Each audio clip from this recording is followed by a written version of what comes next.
All right, we'll call this meeting to order for September 5th at 9:04. Um, we've got one accused absent, Patrick, but it looks like everybody else is here. Yeah, no, this is Dan. Yeah. I'm sitting in a hotel room in Seattle. I got to transition out of here at about 10:30 or so. So I might be like off camera for a bit. And then I'll be in the car till 11. So Okay, I think we're going to lose Judge Jean in about 45 minutes also. So let's get through as much as we can. Thanks, Dan. Um, all right, item one is approval of today's agenda. I don't think we have any additions or anything. Is that correct, Diane? No, is anybody else hearing him muffled, or is it just me? I'm muffled. Yeah, I'm having trouble hearing you, Daniel. you're slightly muffled at times when you turn your head. So. Okay, maybe my mic is on my laptop and my camera's up here. Does this help at all? Yes, thank you. I'm sorry. All right. Well, thanks for telling me. So can I get a motion for item one, approval of the agenda? I'll motion to approve item one as submitted. All in favor? All in favor? Hi. All opposed? Okay. Item two is approval of the meeting minutes from August 15th. All in favor? Aye. Aye. All opposed? Was that your motion, Daniel? Yeah. Unanimous? Yes. Okay. Well, let's go right down to item three, Aaron. And garden beds. Does anybody have any comments on about this one? I'll move to approve as submitted. All in favor? Aye. Aye. Aye. All opposed? Okay, thank you, Aaron. Thanks. Item 7, EJ.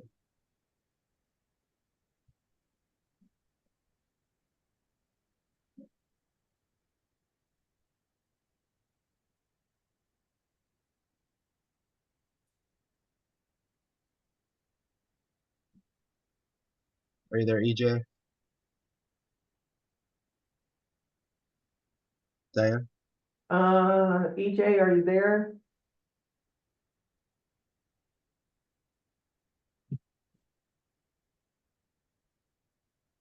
All right. Sorry. Took me a little time to unmute. Tell us a little bit about your plan. It looks like I have two submitted. I have one for a tree removal. Yeah. And I submitted photos of the tree, and I also have a John the arborist, who's a certified arborist, came and looked at it. Yeah. And I think he sent additional information into Diane. Yeah, we see all that here. Okay. And the other is for a permission to construct a fence in my backyard. And I submitted photos of these are metal fish fences similar to the one that's in front of the new administration building out there on the lake. Okay. Yeah, you're showing a few different designs. Some of them look pretty scary. The pointy bits at the Well, top. I just copied and pasted those from the internet. It's more or less like the one that's in front of the Sudden Valley administration. It's just going to be a little bit tall. So it looks like maybe like the last photo that you provided. I'm sorry? It may be more like the last photo you provided. Looks Yes. like it's around a pool or something. So there's nothing on top that would indicate any kind of pointy, scary No. deterrence for children or deer. Correct. Well, one of the problems I have is I had a dog and we're getting another dog, so I need to contain it in the backyard. And I've had deer. I have a little, I call it a deterrent it's not really a fence, it's that plastic, that you can put around various trees and stuff like that. And they either go through it or come over it, and we're losing a lot of plants that we annually put in the backyard, and that's what I'm trying to do, is prevent that. So the height of this fence is 5 feet. Yes. Okay, yeah. Well, it's not going to be a deterrent for a deer. I'm not sure if your dogs will stay in there. One of the concerns that we have is that it looks like it's sort of a perimeter fence. It goes through the whole backyard. Does it just adhere to the required setbacks in the back and the sides? Yes. And it's just going to be in the back. The survey that I obtained didn't draw the house in it, so I just estimated, and then I went back and I actually measured those. So all the measurements should be pretty accurate. Okay. Yeah, one of the concerns that our committee has is when people try to put a perimeter around their whole backyard, and depending on the layout of with the neighbors and the property, sometimes we allow this, and sometimes we have problems with. Does my Well, committee have any comment about this? Yeah, I've talked to all the neighbors, and they said that's fine. They don't have any issues with it. So I can give you the names of the neighbors, and you can corroborate that if you want. So Does it go ahead, meet, Judgine. does it meet the setback rules? Is it on the property line, or is it No, it's going to be off of the property line. by how much? Foot. It needs to be more than that, doesn't it? Yes. I don't have that much room between one or two of the neighbors. So whatever the guidelines are, we'll follow it. Yeah, the requirement is 5 feet on the sides and in the back. So that would require a variance, wouldn't it, Daniel? This design would, and we don't have a variance request in front of us. But yeah, we would have to see, if you are pulling it in that far. Is this tree that you want removed connected to where your fence is, or is this a totally different? No, it's on the line between my back neighbor and myself, and I indicated to him that I would pay for it. He says, no, if it's on our line, let's take it down, because it's causing a problem for the very next door neighbor. It's starting to lean over our house, and I don't want that thing to come down on her and be a liable for damages. So that's one of the reasons we're taking it down. Okay. Well, yeah, the drawing that we're looking at doesn't indicate any setbacks, and we have no idea what your plan is for that, other than, I mean, it sounds like you thought it was going to be a foot away from the property line, and I think we're going to need to see something that is explicit as to where the fence would be, considering these setbacks that are required. First of all, we don't like to see perimeter fences, which is essentially what this is. The whole backyard is fenced in, which, Sudden Valley just isn't a fenced-in neighborhood. So if we did approve, we would like to see a drawing that indicated the setbacks that are required. And you said that you don't have that kind of room on your property, and unfortunately, we didn't look at this property, so we don't know what that situation is. So, I mean, what are the burdens we're going to face pulling this in another 4 feet in each direction? Is that still the plan you want to work with? Well, I don't have 4 feet on one neighbor's side. What do you have? So like I said, it's a foot. That's the way I didn't construct the house. Correct. I bought the house 1986. I had to go to Whatcom County to get a plat. They didn't have an accurate plat, so I just paid $1,500 to have that thing done. Yeah. Daniel, Go ahead, Dan. So if what we have here doesn't show the setbacks, we need something that shows the setbacks. And then if the setbacks are not 5 feet, they also need to submit a variance request along with something in writing from the neighbor that the neighbor is in agreement with the variance request, correct? That's correct. That's exactly right. I'll make a So the motion. variance request form is also on the internet? Yes. Yes. Okay, I can do that.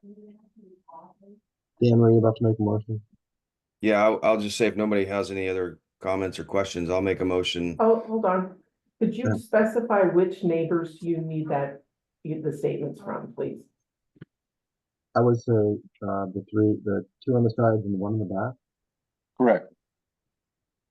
Okay, go ahead, Dan. Yeah, I'll make a motion to deny item 7 as submitted.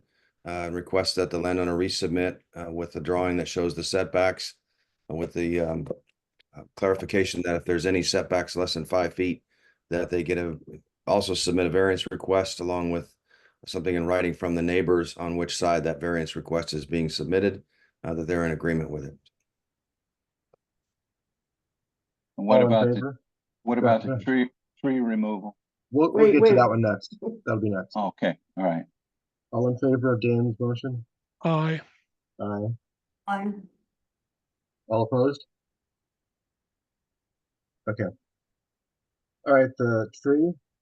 Anybody have any comments on that?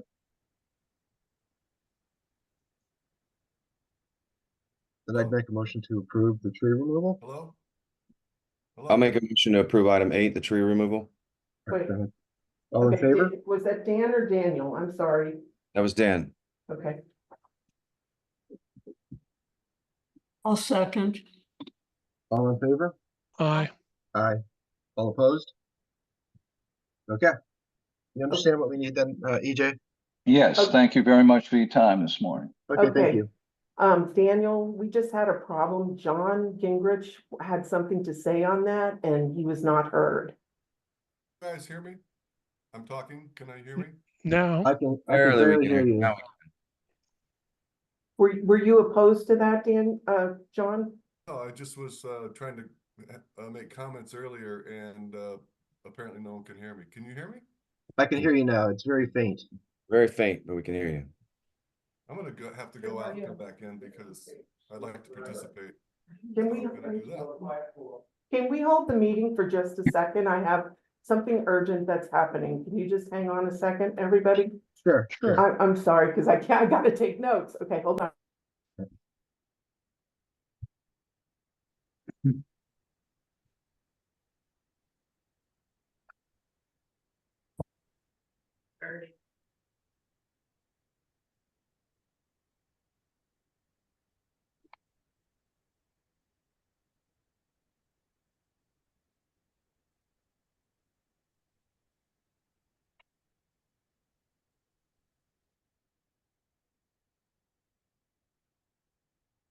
Again, can you hear me now?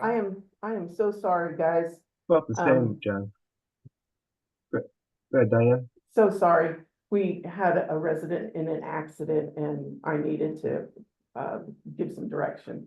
Christopher, I see your hand up. We're getting there. We have 3 more people who have joined the meeting. Christopher Hunsaker, go ahead, state what address you're here for. Unmute. Christopher, are you here?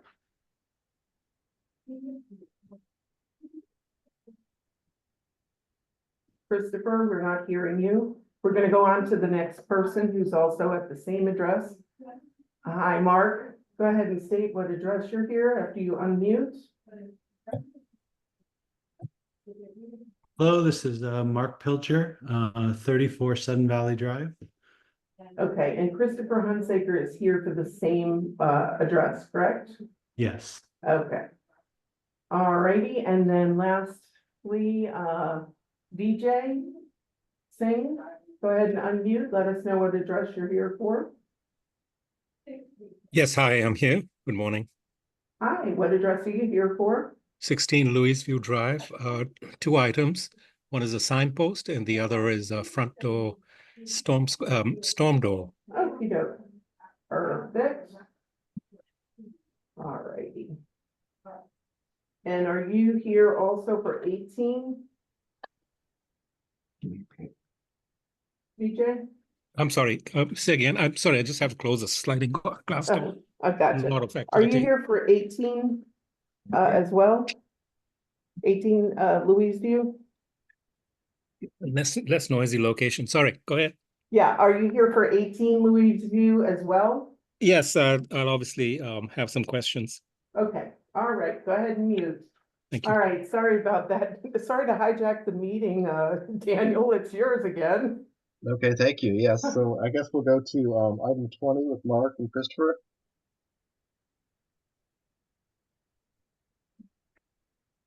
You guys there? Yeah, I'm here. I don't know if you can hear me yet. I Now can we hear you. That's Could you great. could you describe the trees, Christopher?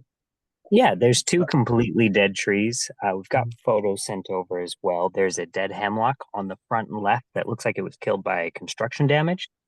And then there's a dead western red cedar on the back right of the house, also killed by, I would assume, the construction, as there's two homes. I think it's 34 and 36 Sudden Valley Drive. Yeah, actually, Christopher, that tree was dead when they started the house. Oh, well, that's shocking they left it. Yes, it is, we- isn't it? We'd like to get permission to take both of those dead trees down. No, I think we went and looked at these trees Tuesday, and it looks like one of them is on a Sudden Valley green space. Do we have to do anything different for that, Diane? Do we just have to? Go ahead. We pre-took care of this, and Mike Brock is waiting for me to tell him if you approved it or not, and then he will immediately approve it since they're wanting to remove the trees today. Okay. Yeah, we spoke to Mark on Tuesday, and it seemed like he's a really good steward of his property, and we welcomed him into the neighborhood. These trees are obviously dead, and we respect Christopher's opinions on this also. So, anybody else have any opinions on that? No opinions, but if there's no other discussion, I'll move to approve item 20 as submitted. All in favor? Aye. All opposed? Okay, got some firewood there. All right, Christopher, you're good to proceed. Okay, thank you. Can I make a comment on another property that might be Please. involved? Yeah. On 101 Polo Park Drive, I've submitted kind of a rushed arborist report for that. It was in the last meeting. We've since updated that, so John Gordon might be able to present that today as well. We got that over to him. You sent that yesterday, and we distributed it yesterday. Okay, excellent. I'm glad you got that. And then one last comment, just a general one. I've seen a lot of dead trees in the last 5 years, post-construction, as the soil's not being removed from site, but just redistributed across all the other trees in the area. Mark might end up having a couple dead trees on his property from that exact scenario. Is there anything in the ACC that tries to curtail that behavior? Yes, and they are on it. I'm not sure when that house was started, 307. But this is a conversation for offline for sure. Okay, I'll take it off. But thank you for alerting that to our committee. I know it's in our document, our policies, but it's probably a hard thing to follow up on. But I appreciate that. I've seen a lot of those situations too, and it's good to keep that at the fore. Thank you, Christopher. Yep. All right, thank you. And thanks for your help today, guys. And Joel Carter is very aware and watching that now, but he's only been here for a couple, year or two. Sure. Oh, absolutely.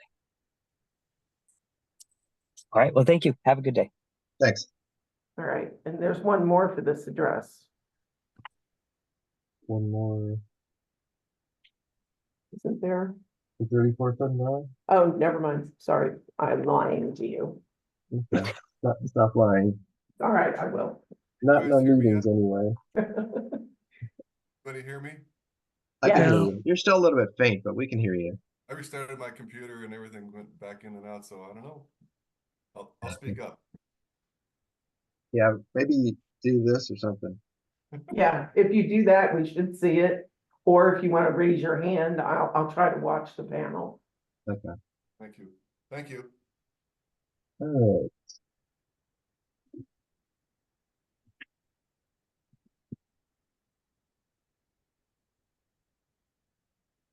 Item 14, Holly?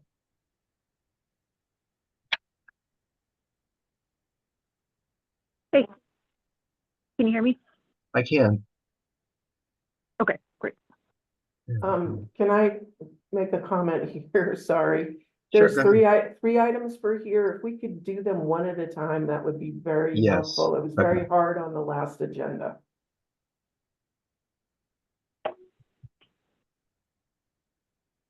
All right, this is the wall. And I did speak with the neighbors and obtain their written approval. They had no issues with a retaining wall. Okay. I think they're probably eager to have our backyard looking a little bit better. Yeah. I guess because this is such a big wall, I mean, this could essentially be 8.5 feet high from the grade, existing grade. It's a big imposing wall, and it is within the setback. You know, it's going beyond the setbacks, so that those are two big things. And generally, we could probably just approve one, but this is a lot of fence to put in within those setback areas. It looks like the reason you did that is because of the propane tank. That may Yeah. just be something you need to work around, because it was it's a tall wall to put up. I mean, you could see where from the Well, the wall neighbor's is, perspective it would be 8 feet high in some parts.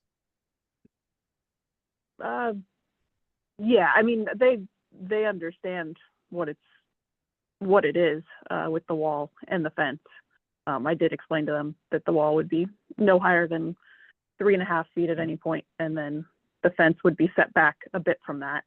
Fence will be set back like 3 feet from that. So it won't be, it's not the fence right on top of the wall. And that, you know, that's one aspect of it. And then the fact that it is right there, it's not, it needs to be 5 feet in from the property line. It's just And that's not possible at the pro. Yeah, I mean, we I can realize this. work with, Go ahead. we can work with 5 feet on like that opposite corner of the yard. Mhm. But around the propane tank, I don't know how we would be able to do that. Like I think the fence would look really weird if we had to build it, around the propane tank. And then I think it would be frustrating for the propane company to try and deal with that. You need to tell me how many feet everything. Yeah, I mean, it's a complicated situation, but the fact that this wall is, I mean, it's a wall and a fence, and it's a big construction, and it's all within that setback area. That's our problem, the height and the setback. So, I mean, if you could give in on one of those, we could probably consider it, but it would be tough. It would be a tough sell for my committee to approve this as it's designed.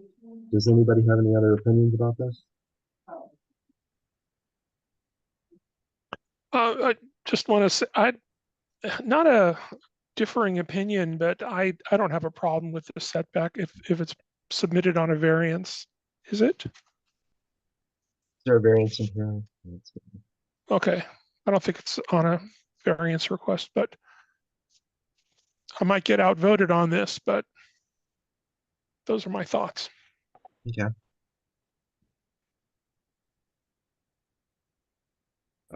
I'll defer to the group that went out there and looked at it. But I would agree with Alan that, I mean, if this is not on a 5-foot setback, then it needs to have a variance request. And if there's not a variance request, then we need to require that. I mean, that's being consistent. We just told the last guy. It's on there. It's item 16. Is there a variance request on there? I'm sorry, like I said, I don't Item see. 16. Okay, I missed it too. That's item 16. There it is. Okay. Can I make a comment? Yes, John. Thank you. I tend to agree with everything that Daniel has said. With regard to the propane tank,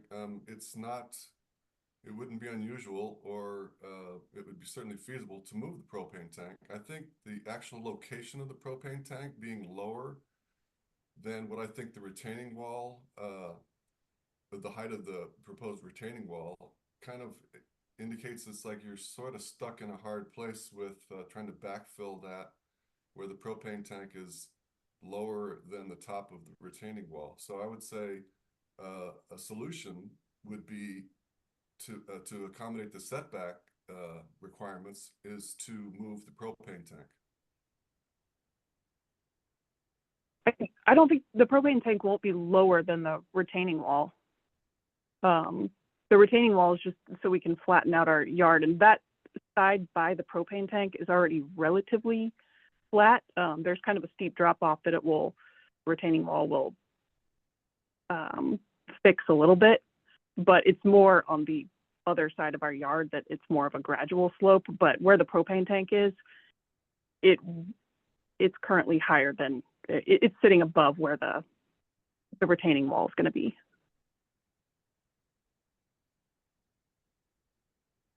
I think what you're proposing is a good solution. However, the fact that it is within that setback area is problematic in my mind. If the propane tank weren't there, how hard would it be for you to build your fence within the setback area? So 5 feet on all sides. Without, the only issue would be if because we want to be able to have the stairs from our deck within the fenced area, so we can let our dogs out. Mm-hmm. And so with that, there wouldn't be enough space with the 5 foot setback on that side, which is also the same side where the propane tank is. Mm-hmm. That wouldn't, we wouldn't be able to do it and have the stairs that come off of our deck within that area, because it's a very narrow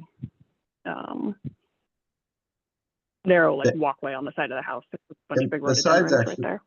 I'm sorry. The sides actually don't bother me as much as the back, because you don't have that lift of 3 feet to a build-up area with the rocks, and then 5 feet on top of that. But there'll be a decent amount of space between, as much space as we can do given the propane tank.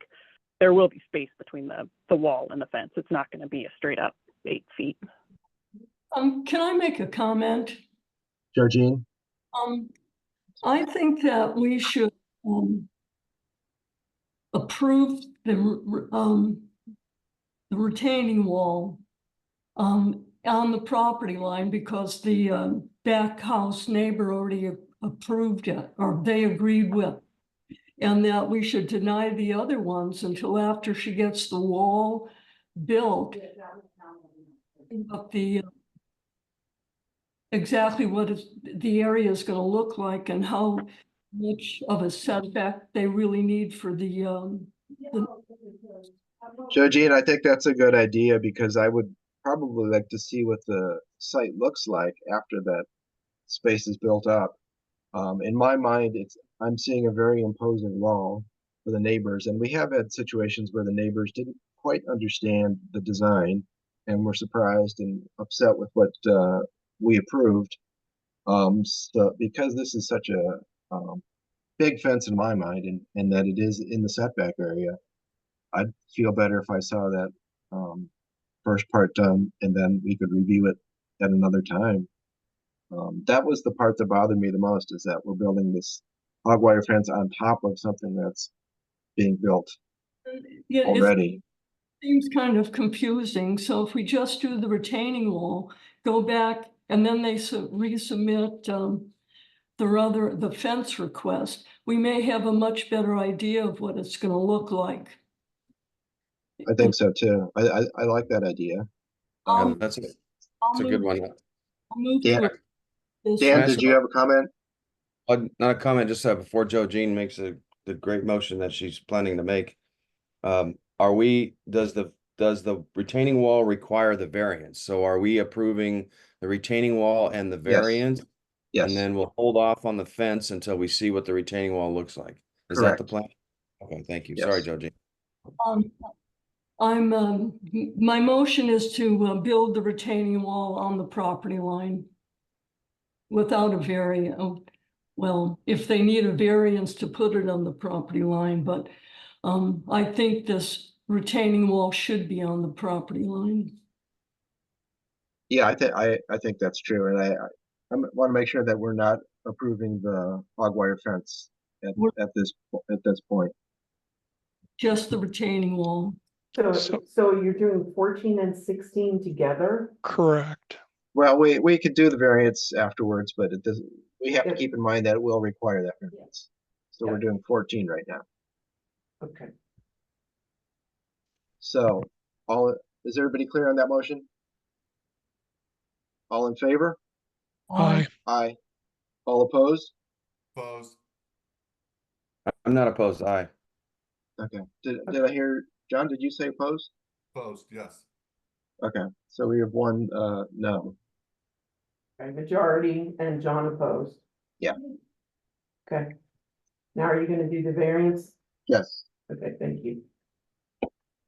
Motion to approve item 16 for the variance Variance for the fence, stone the wall, rock wall. retaining wall. Yeah. Okay. All in favor? Aye. Aye. All opposed? Opposed. Okay. John's opposing. Jean, did you say something? Variance for the retaining wall or the fence? Just for the retaining wall. Retaining wall. And it has to be 3 feet off the property line? This one is 1 foot. Okay, Yeah, they're The basically 3 foot gonna was for the variance, I think, was submitted for the hog wire. But oh, it says retaining wall, fence, variance. So, and somebody circled fence for some reason, but our variance that we're referring to now would be just for the retaining. Is that a clear motion? mhm. Okay, so I'm looking at the variance and it's only talking about the fence. So what, just so I can put it in, we can add it to the motion. The variance is for how far from the property line for the retaining wall? Is it on the property line or 1 foot or It's what? 1 Is it? foot away from the property line. There's no variance request for the retaining wall. It says retaining wall, but fence is. Oh, I see, yeah. Look at item 16 and Yeah. read the actual. We are requesting a variance to our property setback. We would like to build our fence 3 feet from our property line due to the proximity of our property tank to the property line. We would prefer to keep the property tank within the fence area of our yard. So there is nothing there about the retaining wall. So that would be Yeah, I required. wasn't aware. So I we wasn't would aware need I a needed variance. for that. I'm sorry, go Okay. ahead. Oh, yeah, sorry, I wasn't aware that I needed a variance request for the retaining wall. Okay, I so. thought it was just for the fence. Okay, so we'll ask you to submit that. We're approving the wall as submitted, but we need a variance just to keep on our files. So just for Okay. clarity, what we're approving is the wall, and as it's designed, you have it 1 foot away from the property line, and it will require variance, which you will work with Diane to get to us. Yeah, I'll get that for you guys on file. Okay, and I think Back those to item motions were 16. Hello? John. Back to item 16, which we approved thinking that it was for the retaining wall. We actually approved of variance on the fence, so I think we need to reconsider that. Yeah, We're there. I didn't report it. We didn't quite get to the end, I don't think. Okay, so we will just I need a remove motion. item 16. You need a motion to deny, I think. Okay, we can't just remove that. I'll motion to deny item 16. All in favor? Aye. All opposed? Okay. All right. And then 15 you need to do. Motion to deny item 15 at this time, pending the installation of the rock wall and resubmission. I'll second. All in favor? Aye. Aye. All opposed? Okay, unanimous. All right.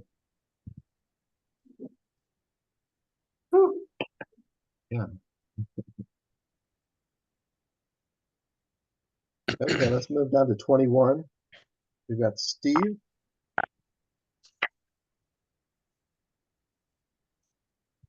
Yeah. Hey, Steve. Hello. Hi, Daniel. I'm here with Peter. Okay. Peter is the owner? Yes.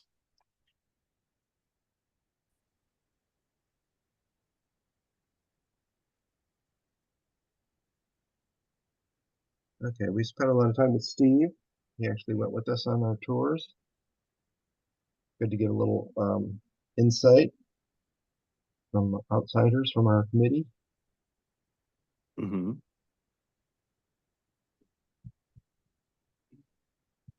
I'm just getting down to the agenda item. Um,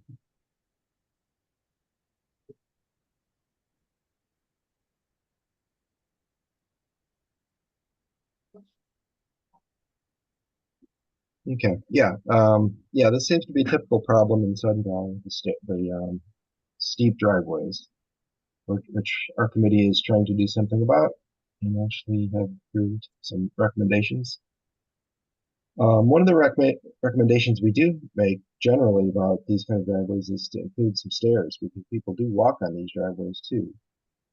So I don't really have a problem with including some stairs with this design. Does anybody else have any issues with the stair submission? No, I think the stairs would be a nice feature if they were done correctly. I mean, not something obtrusive with railings and all that, but you know, something rock or that blended into the landscape. Yeah, that's a good point. We don't really have a clear definition of what these stairs would look like. In the submission, it says, quote, actual materials and design of stairway to be determined. Right. So we need more information on the stairs, I think, in order to approve that piece of it. Yeah, I think one of the sort of the model that I was looking at was the stairs that were put in on newer construction they were actually concrete poured with a railing, and it was simply to say if this is a safety issue, a railing would be helpful for someone to walk up the slope. Now, if you don't, if you think that a railing would be aesthetically, detrimental, certainly we consider doing it without the railing. I think that for the material, I was thinking more is a more natural sort of stair look versus concrete. I don't think the concrete is great for Sudden Valley, but since that was what was done, I would sort of defer to what, if you have any guidelines for how you would want the stairs to be, what materials to use. Yeah, we're entirely open to whatever you prefer. Yeah, I mean, I'm not sure if It's really not up to us to determine the materials and the construction of it. It's really up to you as the representative and the owner to provide us with a plan, and then we are in a position of approving or denying that. So I think it's really on you to decide what kind of design you want. And yeah, I think what we would consider is if there's an open space consideration. I'm not sure how much of this property is covered at this point, which may preclude your use of concrete. So that's a consideration. And yeah, we would, I agree with John. We would like to see what you have, what design you would propose. We couldn't just, this is, to my mind, this is an in concept sort of approval if we do approve it. I don't personally have a problem with the rails that I'm seeing in that last photo. They're not as obtrusive as some I've seen. The ones that are in that last, I guess it's not the last one, but that blue house with the concrete stairs and the railing. Page 6. Yeah, that looks good to, yeah, page 6. Yeah, that looks good to me personally. I'm not sure how the rest of the committee feels about that, but that solution in my mind would work as long as there's not an open space consideration. For the property that's been covered already. I think John makes a good point. I mean, it's not our role to either, direct the contractor or the landlord or the homeowner on what kind of materials to use.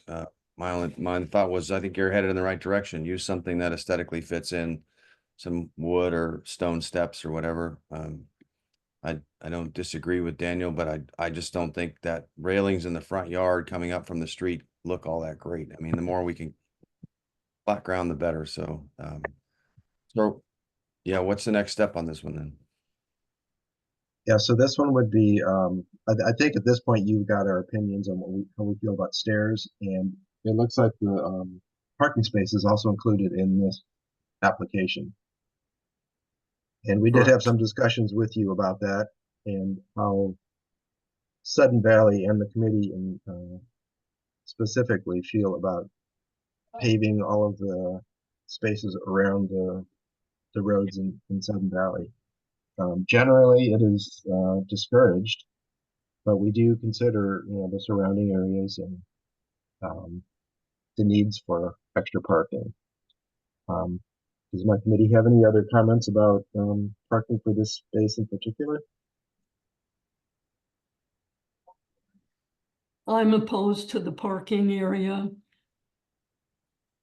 Yeah, I think generally that is how we have ruled on these. I mean, you've got a driveway. It is a steep driveway. The builder knew that was going to be problematic, and I would think the owners would have considered that too. I think oftentimes, and we're seeing more and more often, that builders are building to the extremes, and then a year or two down the road, the owners are asking us for things that go beyond things that we would have approved in the original design. This seems to be that case. I think the driveway probably could have been built a little bit better, or the house could have been lowered, some solution in the building phase, but we can't solve the problems that the builders present the owners with. That's my view. Does anybody have any comment or want to make a motion? I would agree, Daniel, and agree with Joe Jean that, there's other cases we've asked for a compelling reason. I mean, there doesn't seem to be anything other than the landowner or the homeowner wants this to accommodate a construction design. I don't think we should approve it. So. Well, I think when it wasn't in the request, because there wasn't a lot of space, it didn't put in all the rationale. But where the primary reasons is from a safety standpoint, when it does snow, or when more often even the driveways get iced over, it's not possible to get your car back into the garage. So the only alternative with this property is to leave it in the street, which is against the rules. There is no available level parking off street in the right of way in front of this house or across the street from the house. So from a safety standpoint and to help keep cars out of the road, that would be a primary reason. Yeah, and I think we're sympathetic to that. I mean, there's a lot of people in Sudden Valley that have to deal with that situation, myself included. I have a very steep driveway and no off-street parking, and when it snows or ices, you just have to work through that. So, if well, we about 2 years ago, you let approved 2 parking pads for the newer construction up the road for that reason. Did we approve those, or did they just build them? As I understand, I spoke to the builder yesterday, Dimitri, and he said they requested approval for that reason, and it was approved. Well, I mean, I can't speak to the decision that was made there, but I do know that we consider each space. We look at everything surrounding it, and we look at a lot of considerations. The space next door does not look like something we would have approved. That's probably just something somebody built there, which may not last. And we did consider this. I mean, everybody is asking for off-street parking now, and it's getting to be a problem. And I think my committee all feels the same way about it, because we do hear feedback from other, not just the owners of the people asking for these, but we hear feedback from people who have to deal with the fact that we're paving all this extra square footage of Sudden Valley. And we have to listen to both things. Occasionally we will approve these, but I think it looks like my committee is willing to not approve this one. I'd like to also make a point about the drainage situation. So this is an area that very frequently does get standing water in this. So from a standpoint of being able to properly install a culvert that extends through that ditch to prevent erosion is happening where dirt and bark mulch and things are building up in this ditch, creates more of a maintenance issue for Sudden Valley's road crew to be able to maintain the ditches. By properly putting in drainage rock and the culvert will help the water flow as a ditch is supposed to do. This would help actually improve the drainage situation for that ditch. Well, that would be an issue that maintenance, but you'd contact maintenance about. That's not something that we actually consider. We consider the aesthetic of including another parking space.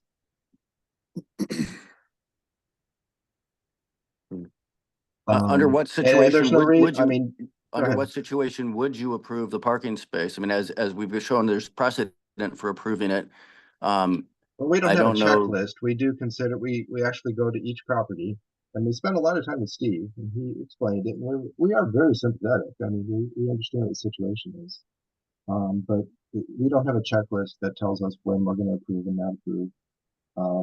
If we see a road where there's a lot of the street parking, generally it's something that, we probably didn't approve, but it's already in place, and so it won't be as obtrusive. We felt like this would be a little bit outlier, so that's why we feel the way we do about it. Based on the I'm sorry. Dan, go ahead, please. Dan? So just based on the aerial, it does look like the parking would be pretty big chunk of the front yard. And I think your point on the, there's no plan for drainage here. There's nothing really other than a request for parking, which I think we've explained is not something we like to approve unless there's extenuating circumstances. Anybody else have any comments or would like to make a motion? I'll move to approve the stairs and deny the parking.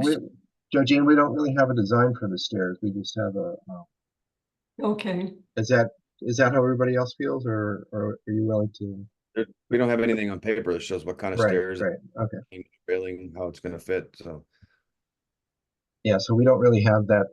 There's nothing to approve yet, other than the fact that we will consider stairs and. Yeah, the stairs appears to be an in concept that I think we generally agree on, but we need the details. And then so the other part of the proposal or the motion would be to approve or deny the parking space. Would you like to make that motion? Yeah. I'm sorry, who is it? Go ahead, Daniel. Would anybody like to make a motion for this one? I was gonna say, I'll make a motion to deny the parking space, and with the clarification on the stairs that in concept, it looks like a good idea, and the committee would need to see the final design before approving it. All in favor? Aye. All opposed? So unanimous? I abstain. Oh, okay. Did you get that, Diane? Okay, so it's majority and Alan abstained, Yes. and it's denied. Yes. Okay. Okay, thanks, guys. Thanks. Bye-bye.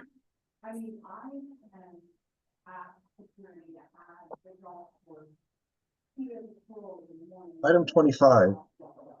16 Louise View.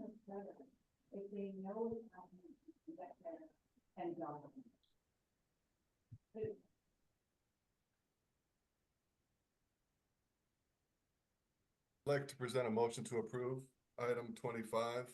I'll move to approve. Does anybody, I think there was an attendee who had comments. BJ Singh. Yeah, hi. You drive item 25. Yeah, Oh, sorry. Good morning.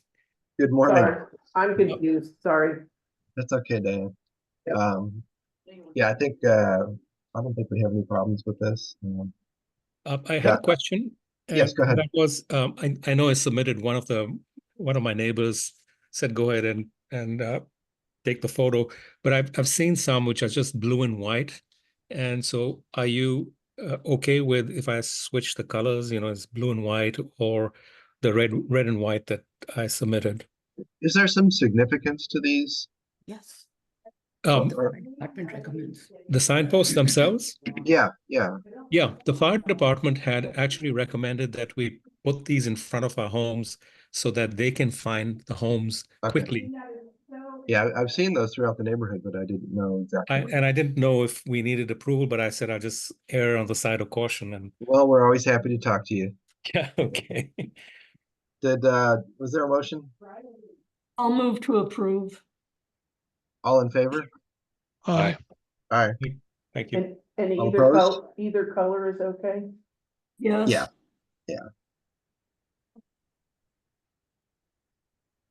Anybody opposed? Okay. Thank you. And then the storm door. I'll move to approve item 26. All in Second. favor? Aye. Aye. Anybody opposed? Okay. Thank you.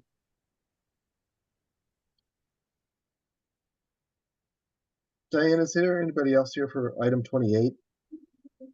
No. Okay. Well, let's dig into that one, I guess.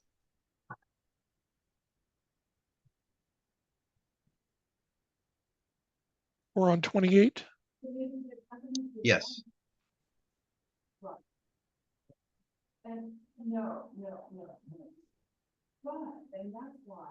I think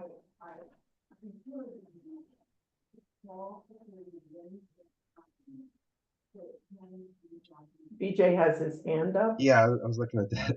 BJ, do you have your hand up? Yeah, I was following the rules. No. Go ahead. Regarding the, this is not on the agenda, but one of you in the committee had asked me to do a survey on the boundary line. So I had my own survey done and it's being recorded. So as soon as I have, things have changed, not significantly, but significant enough that it's not the pin that was the area of contention has been recorded as in a separate location. And also the boundary has shifted slightly towards 18 Louis View, so that the tree that was on the boundary is now fully on my property. So these are things that one would have to look at also when looking at the whole permit. Now, VJ, did you give permission to cut that tree down that's on the border? Nope.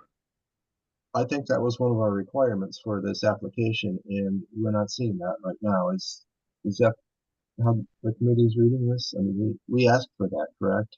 No, actually, you had requested that I had requested it not be taken down, and Yeah, no, I know, but I'm saying that I think we requested of the owner that he get this permission before he proceed with this design.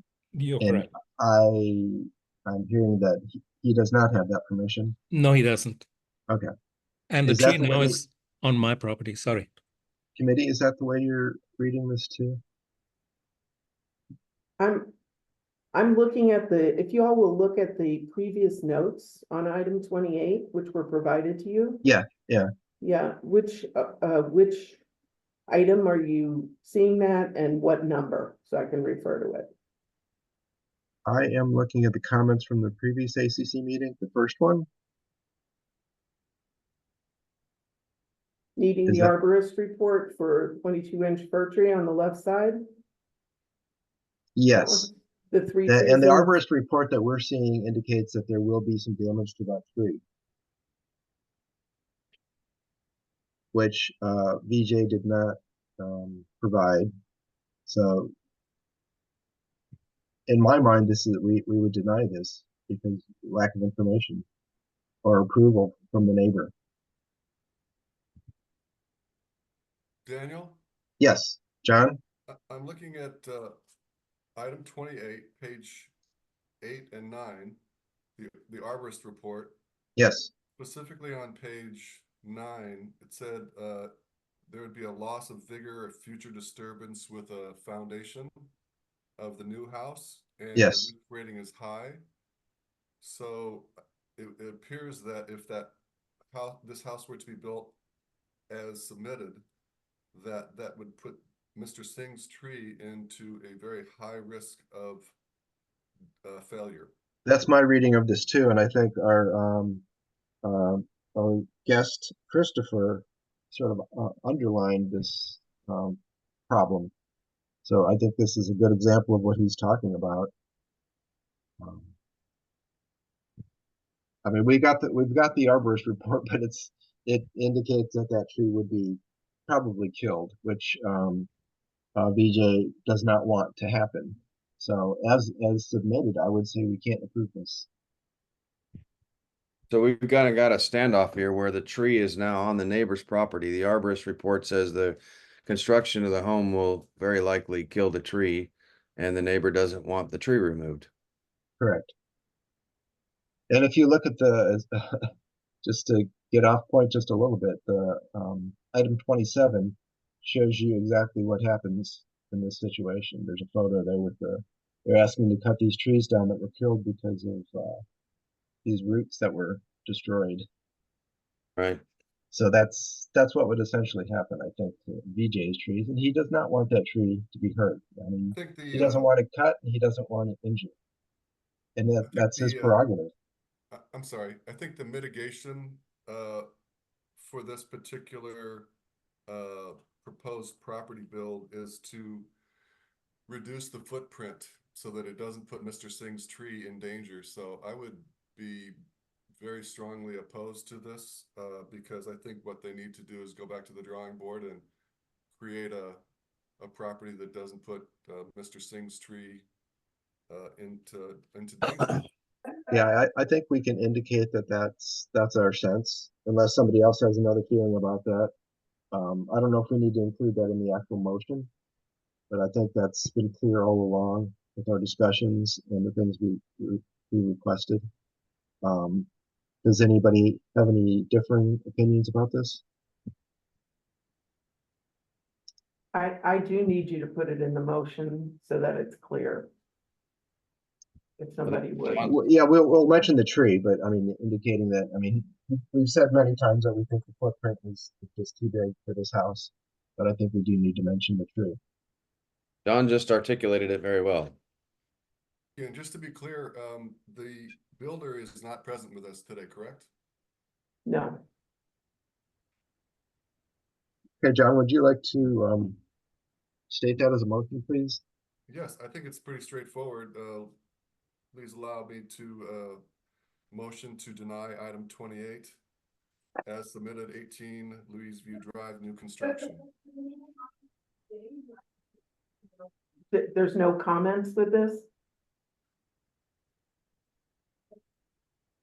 Yeah, include that consideration that tree was the arborist report indicates that tree would be damaged on the neighbor's property. Could you include that in your motion, John? Certainly.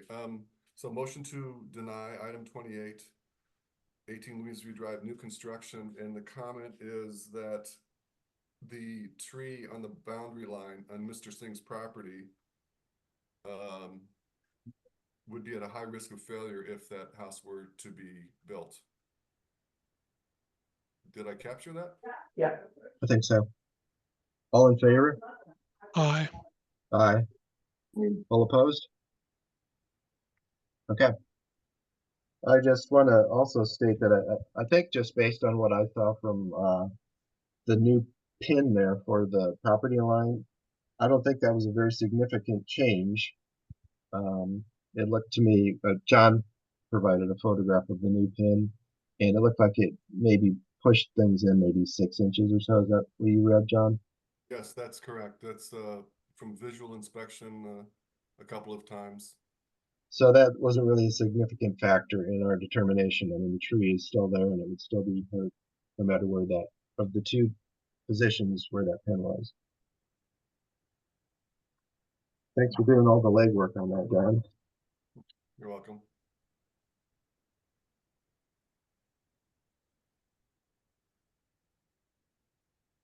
We didn't do 18 yet, did we?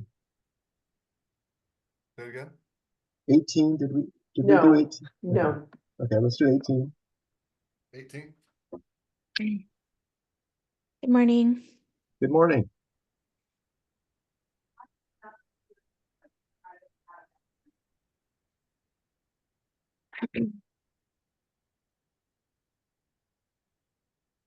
Okay, looks like you got a, you gave us a letter. Yes, I From a- believe I tried to meet your request.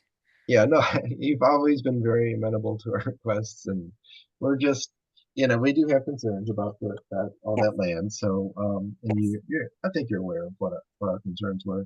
Yes, And you gave us this letter from Big Mountain Construction, I think. yes. The builder, I think that's what was asked for. I clarified with Diane several times to try to provide the right statement. Yeah, you Dan, can I provided ask- this engineering. I'm sorry.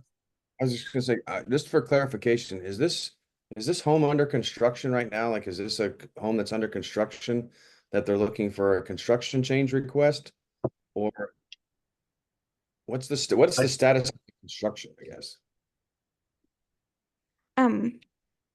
It We is are, it is a construction change request because it has not been final. So this house is under construction right now? Yes. Yeah. Yeah, okay. So I think originally it was going to be a concrete wall. Is that correct? that is what the original builder drew on the plan sort of arbitrarily, yes. Mhm. We hadn't really even thought about it, and it was just on the plans. And it Yeah. never went through any engineering or anything. Okay. And Yeah, I think, the builder did not believe it was appropriate for the spot. okay. Daniel, here's the That- issue that we've looked at this a couple times already. Yeah. And I mean, if this was on the original plans, those were plans that were approved by the ACC. More importantly, they were plans that were approved by the county to build on. Those had to be, stamped engineered plans for construction. To just take a retaining wall out and say, well, the builder decided it didn't need to be done. He was probably just trying to save a buck. This looks like a pretty substantial wall here. Maybe a concrete wall isn't necessary, but I think some type of an engineered wall would be necessary in this spot, and that's what this lot, and that's what this builder, and that's what this homeowner told Whatcom County they were build there. So, I saw the note from a contractor. In my opinion, that doesn't suffice as like something engineered. This is a pretty substantial looking hunk of dirt here that's just being held back by nothing. So just having a letter from a contractor saying, we don't think this is necessary. I mean, there's no stamp. I mean, that's just some guy with a contractor's logo. So I hear that. I did do a ton of research on this. It was never going to be higher than 4 feet, the original concrete wall. And in Whatcom County and in Washington State, anything 4 feet and below does not require an engineering, or we would have had to already have it engineered. It was never engineered. We have a statement from our engineer stating it was never engineered because it is not required to be engineered in Washington. Anything 4 feet or below is not an engineering problem. I also did some other research concerning the soil. I didn't have time to submit it before the submittal date because I had some huge life changes come about the last 2 weeks, so I've been a little stressed out. But according to our soil report, the soil is a loamy sand and sandy loam mix, which is actually optimal for any type of retaining wall because it doesn't hold water, and that reduces the amount of pressure put on the wall. It reduces the friction, it reduces the load bearing, it reduces the there's some other words that I can't think of, but for my understanding is that it's actually what they would fill with if they were to remove any dirt. They would actually refill with that same dirt. But the fact that the dirt is already and hasn't been disturbed, like it hasn't been pulled out and put back in, actually means it's denser and results in overall better stability. So this, what we have going with the dirt there that's on that wall is actually optimal for putting any type of retaining wall there. Based on, like, I've looked all over all of the academic websites I could find, like where the, WSU extensions and agriculture sites and the federal sites, and they all say the same thing about this particular type of soil. And in this particular design. And I also submitted, along with my contractor submitted a drawing that is the standard way these 4-foot walls are built in this situation. And I couldn't find anywhere any deviations anywhere that would show we would build it differently.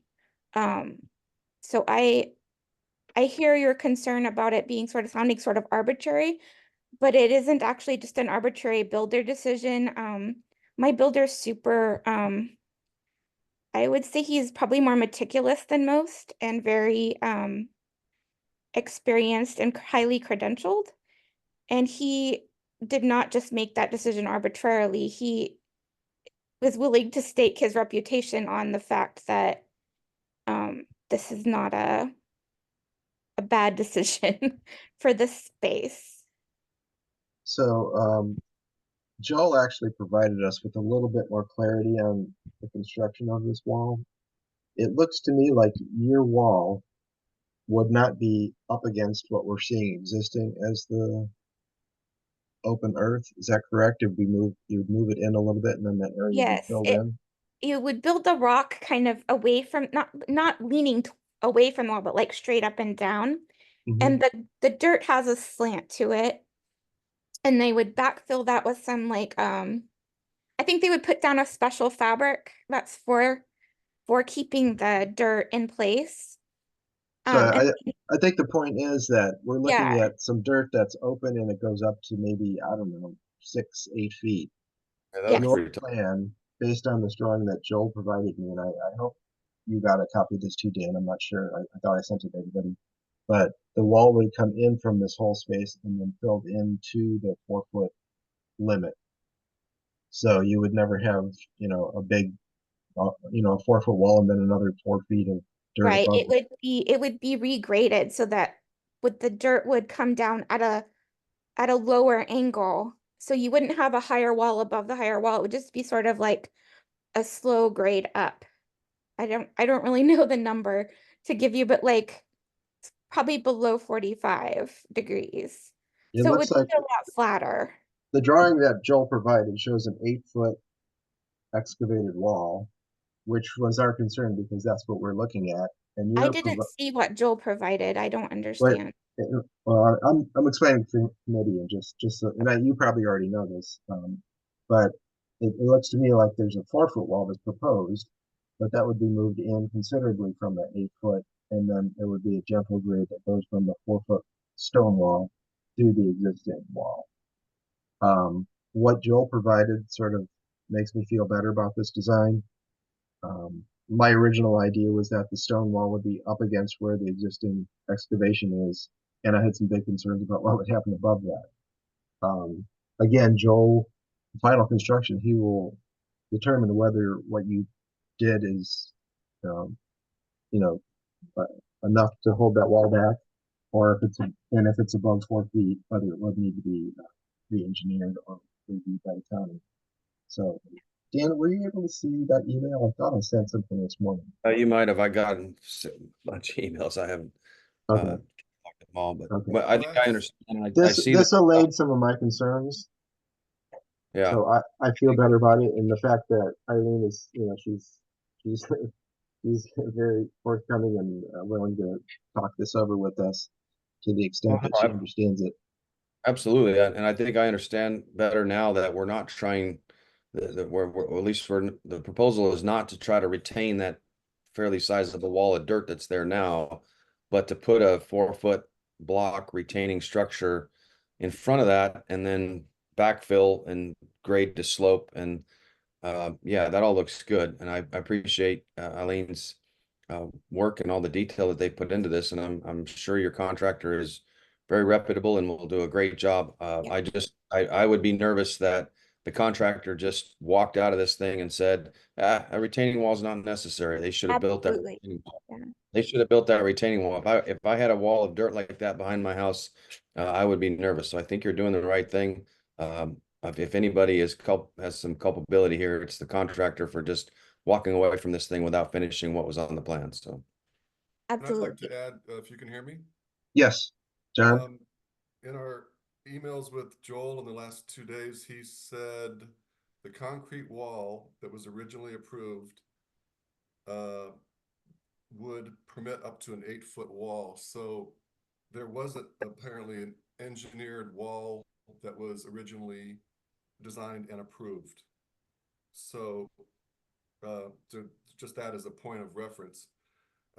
Eileen, I guess I think what I'm hearing and what Joel has suggested to us is if that 4-foot wall can't be right up against that very sizable chunk of dirt there that goes vertical, that 4-foot retaining wall that you're proposing would need to be closer, much closer to the house so that you could then have a natural grade down to that 4-foot wall. Is that your understanding, Eileen? I believe so. Yes, it's not going to be right smack against it. They're gonna I don't know the word, sorry. I'm super sleep deprived. Do some like flattening and putting in a base for the wall, and that would have been done with either wall. It's my understanding the prep work is fairly similar for each wall type.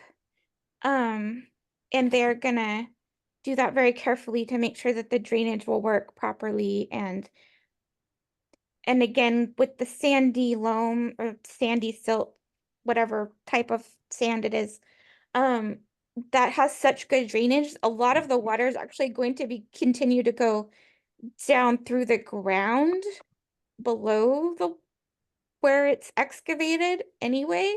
So there's not the backfill is just, it would also provide extra, like there would be some gravel, I believe, to provide extra drainage. So the actual amount of pressure against that wall would be diminished.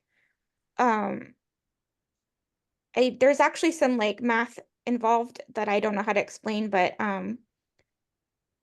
I was looking at some of the physics of it, and it actually looks like we're set up really well to not have a lot of pressure on that wall at all.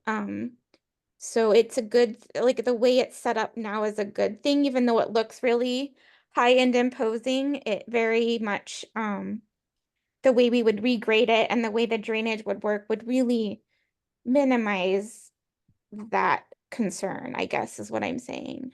Okay, yeah, that's what I'm gathering from what Joel has told us and the drawing that he provided. He's very, very clear, and I think his one drawing would have made this conversation much shorter if he'd seen this earlier. So he was very Yeah, I helpful. didn't know how to like.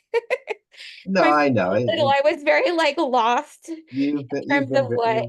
You've given us everything we asked for, and Okay. I think you've understood what we're trying to, our concerns are. And Yeah. because it was initially approved by our committee, we do need to make sure that May it's still I add a within comment? scope. May I add a comment? Yes.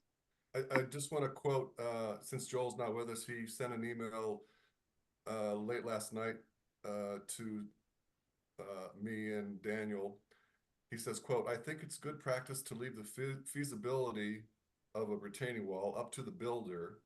I believe the letter they've supplied places the liability on them, and the rock wall detail they've provided should be adequate." Unquote. Okay. It looks like a well-designed wall, and I understand the sandy loam will help it drain, and it's got some drain, either a French drain or presumably out to some stormwater system. Again, I think the culpability here is with the builder for just abandoning a property without constructing an 8-foot retaining wall that was called for in the plans, and now the homeowner's having to deal with that. One final question I have, on page 6 of 11, it shows the retaining wall, and then on the top of the retaining wall, if I'm looking at that right, it shows a sidewalk being constructed. No sidewalk. This isn't their drawing. This is an example of what they're.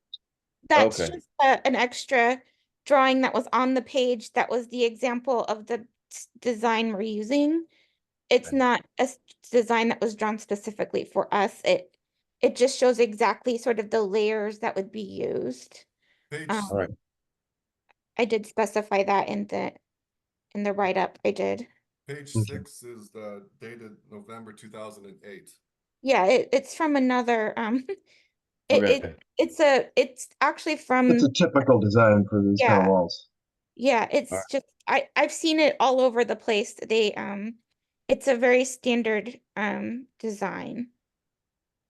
Okay. I Any other think it's on comments? the federal site.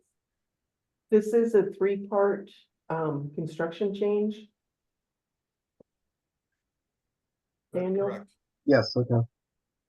Stairs, landscape, and retaining it all. Yeah, I think we indicated in our previous meetings that we were okay with all the other things. Our big concern was the wall.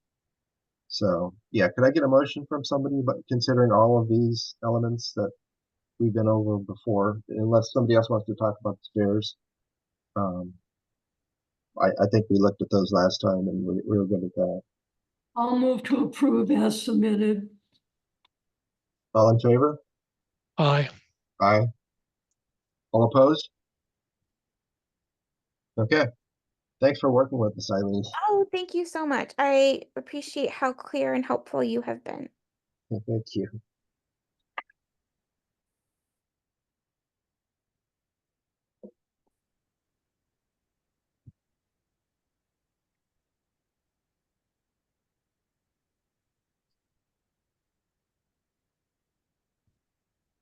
Number 31.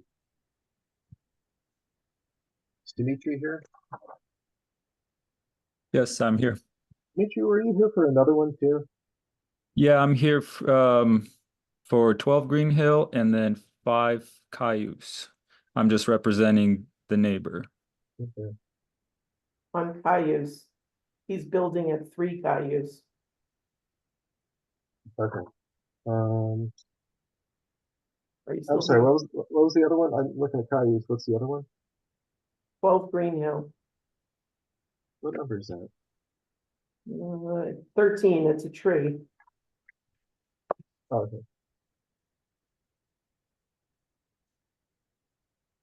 What's the third one? There's just two. Just Two of two. them. Thank you. So item 13 and item 31. So let's see 31.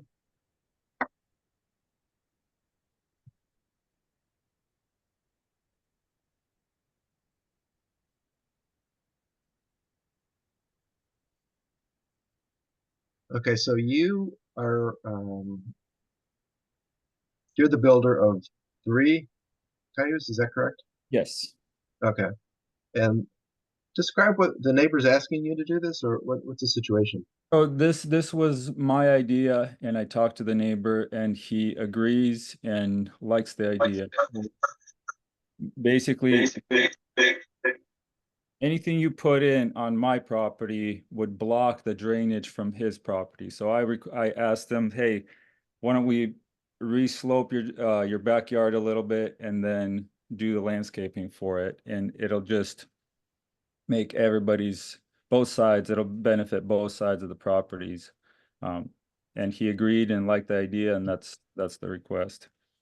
Say resloping, or in the words that used here, the north side of the property would need to be raised up for proper drainage.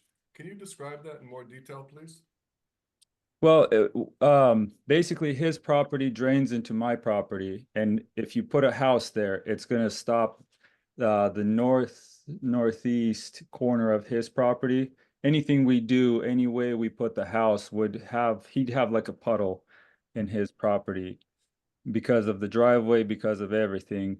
It wouldn't be much, but I just thought, hey, it's just gonna look aesthetically better, and drain the water is not going to hit the property line, whether it would puddle up or not. I didn't want to take that chance, so I just asked him to raise it up a little bit, and he likes the idea. Have you worked with maintenance at all on this? It seems like, I mean, when we start talking about drainage, it seems like this is more than just a landscape. Maintenance solution. doesn't do anything on private property. But I mean, they should be aware. I mean, where's all this water gonna? What's the solution? The water's gonna go where now? It's just gonna get redirected a little bit towards the back of the house instead of just either puddling up or, yeah, in that corner. So if we, Yeah, I mean, to my mind, it seems like a good solution. I don't know that it will solve the problem because I'm not an engineer.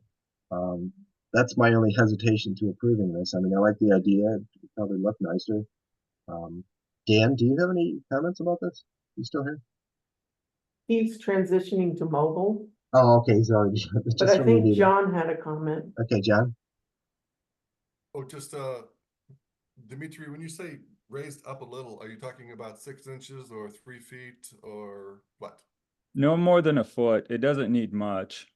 Right, if I remember the property correctly, we walked back there. It would probably be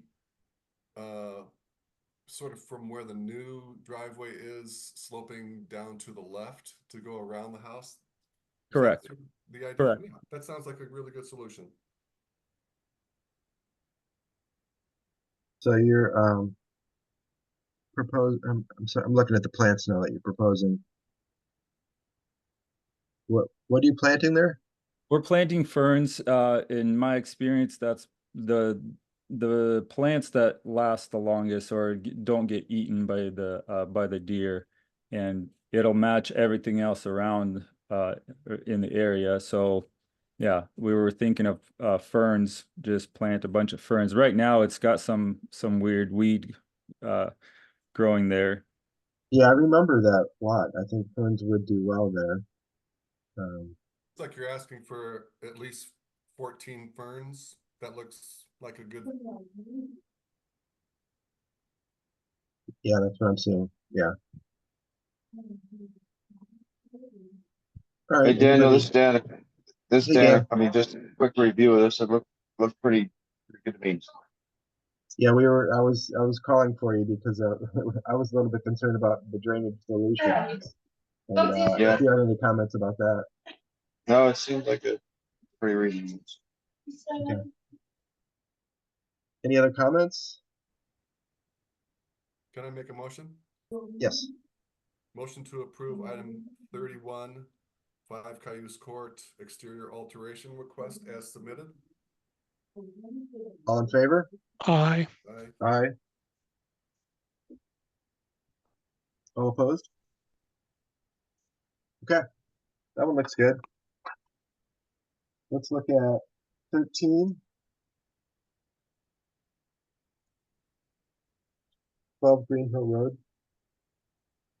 Yeah, and I want to apologize. The arborist promised me something before the 5th, but because he had a family member that was dying, so he didn't get anything to me, and I didn't want to push on it for that reason. So I don't have an arborist report, but his verbal was stage 2, level 2. So I don't know exactly what that means as far as his report, but I don't have a report from the arborist. Okay. Yeah, I think that was our concern was we weren't sure that they really needed to be cut. I think we're going to need that. Okay. Let's see. Yeah, most of the times we can just go look at it and kind of agree. Well, Yeah. so the two that are snags, I would ask to remove those. The other one that's still alive, and I don't know if it's partially alive or completely alive. It's just a weird tree.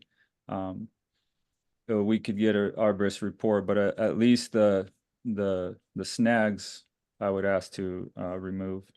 How high are the snags? They're like 20 feet. Yeah. That's a high snag. Yeah, maybe a little taller. Is this an aesthetic problem for you, or are you worried about it falling on you? It'll reach the deck. it'll reach the house or the deck if they do fall the right direction. What's the diameter of those snags?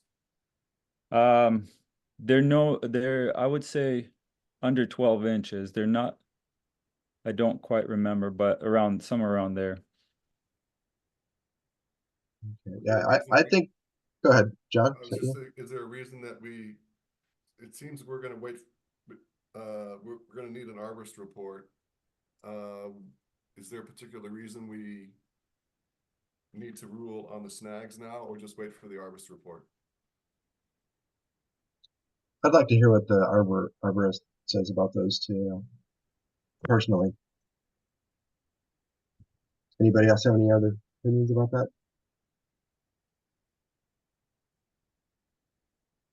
So I mean, my inclination is to deny until we actually see the arborist report. Okay. Can I get a motion for that? Motion to deny item 13 until receipt of an arborist's report. All in favor? Aye. All Aye. opposed? All opposed? Okay. All right. Thank you for your time. Yeah, thanks a lot.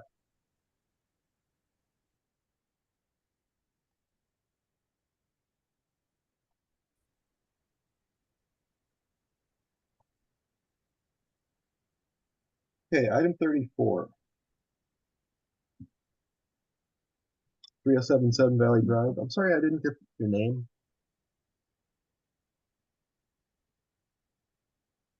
Mark, 307 Mark, are you there? It's Mark Pilger, Pilger, I believe. Mark for 3077 Valley Drive. Yeah. Okay.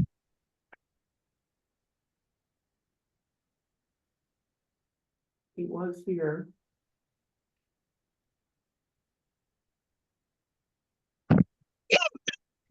Owner is not here, but who is this other person?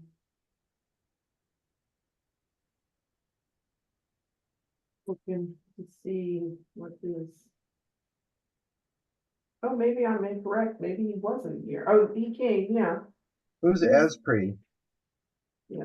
Asprey is 307. Yeah, that's him. That's Mark. I'm sorry, that's DeGraw. McGraw. I get, yeah. I'm saying the wrong name. Oh, I'm sorry, what's his name? Hold on. Let me get him. Go ahead and unmute. Hi, this is Bob DeGraw. Sorry, Bob. I'm losing my mind. Not a problem. Not for you, but it is for her. Yeah, it is for me. Okay, 3077 Valley Drive. We've got an awning request An offense. and a fence. Which Getting number? there. 34. 34.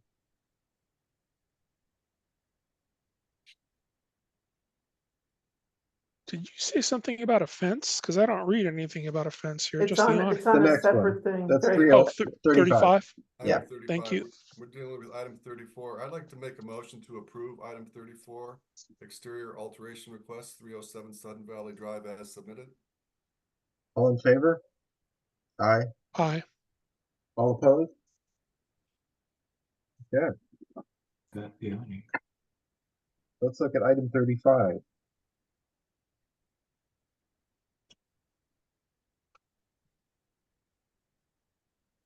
Now, it looks to me like you bought into a situation on the wetlands.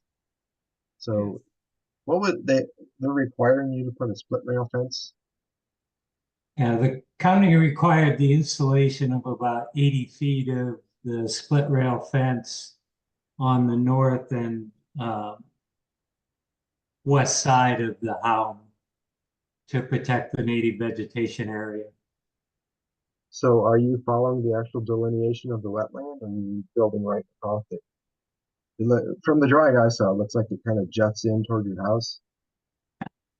No, the buffer they established was 10 feet from the outer extremity of the home. Okay. So it's 10 feet from the west and 10 feet from the pop out on the north. or from the main house on the north. It's only about 8 feet from the pop out on the north. Yeah. Are you aware of the mitigation that the county mandated for that build? Yes, sir. I'm aware there's a bond posted for the 5-year mitigation period. And there was a planting done there? Quite a bit of planning, yes. What was that planting, just out of curiosity? What did they plant there? Mostly ferns. Okay. So the county actually is making you put a fence up there to make that delineation, is that correct? They required it as part of it was a C of O requirement to install the split rail fence. And what kind of wood are you using for that? You're aware that you can't use railroad ties or any creosote type product, correct? Cedar. Okay, yeah, that sounds nice. I guess the only issue we have is the vinyl coating on the fence, the wire part of the fence. That's generally not approved unless it's just used for specific garden areas in the seasonal usage. As far as permanent fences, that's generally not acceptable in Sudden Valley. What would an acceptable alternate be? The black wire and wood Yeah, material? that hog wire fence is the most common here. I'm not sure how the county feels about that, and if they're mandating a fence. In my mind, that would work for me, the hog wire fence. I'm not sure if the committee has any other objections to that. Did they mention that you could put the hog wire fence that we generally ask for? Or does it have to be hasn't been split? discussed with the county. I assumed it was my fence. Yeah.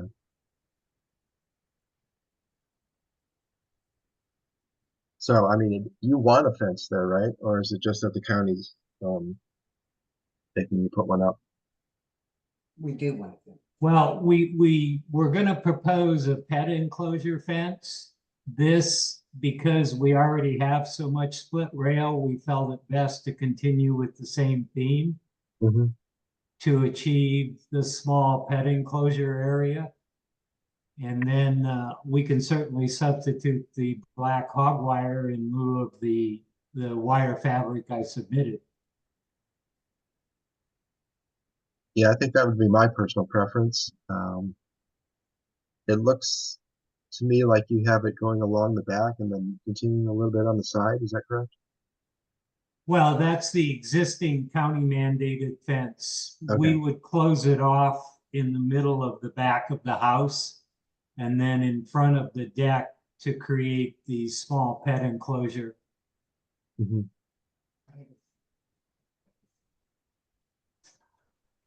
What does the committee think about? I mean, I don't know if the county will allow that.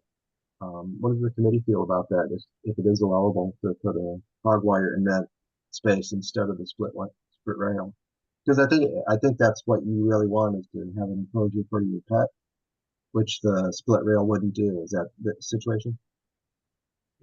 Can we apply the hog wire on the split rail? I can't imagine how that would work. No, I don't think so. There's a drawing of how the hog wire should be constructed in the appendix of our policies. Okay, so you're recommending that we remove the county mandated fence and install the wire and wood hog wire fence? If you need it to be an enclosure, that's my recommendation. I don't have any problem with the split rail fence, but I would have a problem with including that mesh wire that you provided. Committee, do you have any opinions about whether you'd be okay with a split hog wire? I think it's incumbent upon the owners to find out from the county if a hog wire fence in that location is appropriate, given that the county has mandated that that entire back of the house and to the left side needs to be split rail. So it's changing the whole design of that. And I think the county needs to weigh in on it. Yeah, I think we could offer our, okay, but obviously the county, because this is a county mandated thing, they would definitely have to get approval too. But as far as our committee goes, are we good with switching the design to the barbed wire design? If he wants to provide a dog enclosure? Anybody have an That can be objection? 5 feet tall, is that correct? Yes, yes. Well, no more than 5 feet. I think we need to hear Okay. from the county first. We're putting the cart before the horse. If we give a tacit approval for a hog wire fence, and the county then would say. Well, I mean, we could tell him that we would be okay with it, and then, the county definitely has to be like that, but I'd like him to know that whether we're okay with it or not before he goes to the county. We're not telling the county that they have to do it, but we can tell him whether we would be okay with it if the county's okay. So Daniel, are we looking to approve it today, contingent on county approval, or deny it? And have it come back? That's what I'm thinking, yeah. I mean, I think the split rail fence, I think, is a no-brainer. That's fine with me, and that's fine with the policies and the county. But I think he wants to have a bit of more of an enclosure area, so I'm suggesting maybe that he do the hog wire, which I'm okay with, but that doesn't mean the county is or my committee is. So I would be willing to consider an approval of a hog wire fence in lieu of the split rail, contingent on the county's approval. All due respect, Daniel. Yes. We're not looking at a submission to that effect. We're sort of making it up out of whole cloth here. So I would suggest that we deny this and that it gets resubmitted with some indication if the county approves of a hog wire fence and a split rail fence without a wire fence attached to it. I think we need a whole new submission. I think that's a good clarification, John. I agree. Okay, we'll go ahead and work with the county and then resubmit. Okay. Motion to deny item 35, fence request 307 Sudden Valley Drive as submitted, and hoping that Bob DeGroff can get county permission to build a hog wire fence and a split rail fence without wire attached to it. That was a motion. All in favor? Aye. All opposed? Okay, we're good. We've had somebody else join. Okay. Person with the phone number ending in 1310, go ahead and unmute.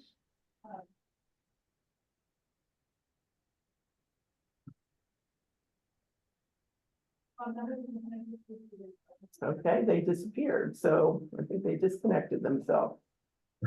Not sure who it was. Okay. All right, well, let's go to item 40 with Paul. Yes. Pavers and landscaping. Yeah, I think we were 100% clear on what your design was. Get down there.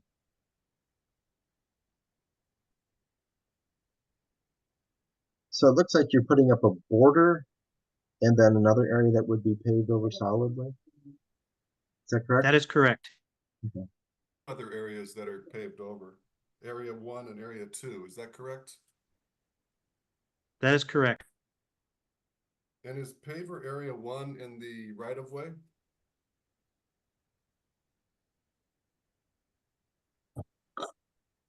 It looks like it would be from the drawing. Paul, do you have a comment? Paul? I'm sorry. So I was trying to understand what you were asking me. So paver area 1 is adjacent to the existing street. Is that what you mean by the right of way?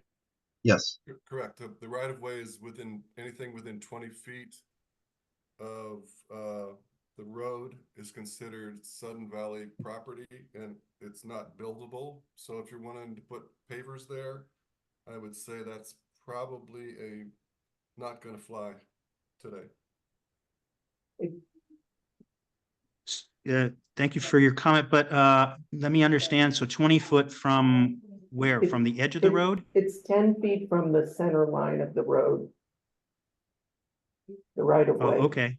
Basically 5 feet from the edge of the road. I mean, that's an estimate, but Oh, it was 20 feet. no, it's only 5 from the edge of the road or 10 from the center line. But Sandalwood is a really tiny street. Hey, Daniel, this is Dan, based on the drawing here, I mean, the proposed looks nice just from the front yard standpoint, but it also looks like they're proposing to put a parking spot then.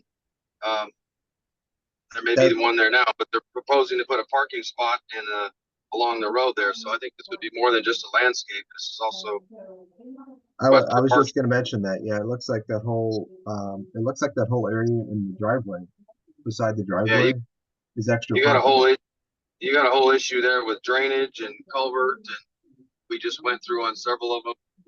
We don't like parking. This one looks like a pretty flat driveway, so there's no need exterior parking or off-street parking for a driveway. So there's more to it than what meets the eye here.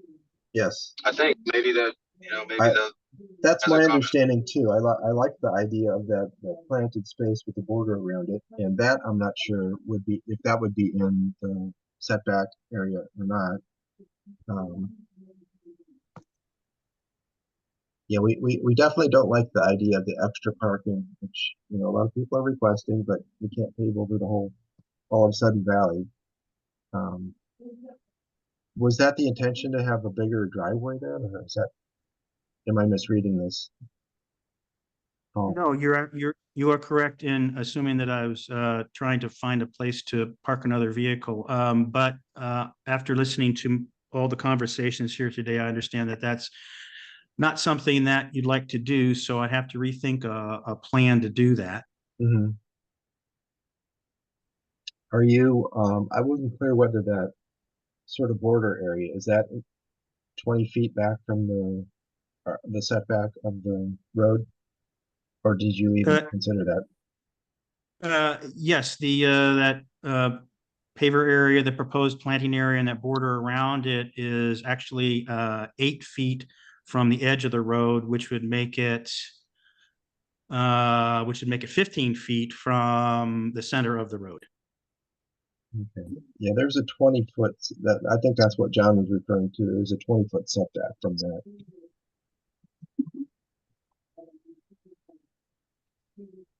So it looks to me like you could just pull it in a little bit and still have a nice garden space. And be aware that if you do ever build anything in the setback area, maintenance can come by and just tear it out if they need to. That's a little scary to build there or plant there or anything. So there is a requirement for 20-foot setback in the front. I'm sorry, can you please clarify 20 feet from where? I think that is from where I don't know how they determine it, but from where your property line is. Isn't that correct? Right, it's from the property line. So you have the right of way, which is the first 5 feet that basically goes to the property line. Then the building has to be 20 feet from the property line. The front of the house has to be. So that's the 20-foot setback. Yeah, so the 20-foot setback starts when you find out what your property line is in the front. Okay, 20 feet from your property line. 20 feet from the property line is a setback for structures or anything? Well, if you're starting to put pavers in, I would think that would be considered part of the 20-foot setback. Okay, that's a question I have, understand Daniel. That. Dan? So it's 20 foot from it's 20 foot from the property line for a structure. Would these pavers be considered a structure? I think that's the question. Yeah, and that may be something that our committee determines. In my mind, it's kind of a permanent thing, but yeah, that's my view. And that could be overcome with a variance, not necessarily approving a variance. Correct. Correct. Yes. Look, I want to make sure that the homeowner, at least from my standpoint, knows that I think the proposed design for the landscaping looks like a nice feature. I think it would be additive to the property. So I would support what he's proposed there once we get clarification on the setbacks and so. Yeah, I agree with Dan. I think we all have a problem with the extra parking space, but we really liked your idea about the garden space with the border around it. And as it's designed, yes, we probably could approve it, but we would need a variance included with that. It sounds to me like you're not exactly sure where this is in relation to the border. Is that right? I'm sorry, you're asking where what is? Where the garden space is with the border around it. The garden space is with a border around it is 8 foot from the roadway, which Okay. is 30. So it sounds to me like if you included a variance with this, the committee would be agreeable to this design, which I think is really nice. Does the committee have any other opinions about that, or is that about right? I like the idea of the bordered, sort of L-shaped garden space. Is that correct, Daniel? Yeah, yeah. And then we're saying, so that in page 3, the bottom drawing, that's the paver area number 3 that I think we are generally in agreement is a good design. But paver area 1 and paver area 2 look like they would not be allowed, particularly paver area 1, which they indicated they really want as a parking space. Am I reading that correctly? That's how I'm seeing it.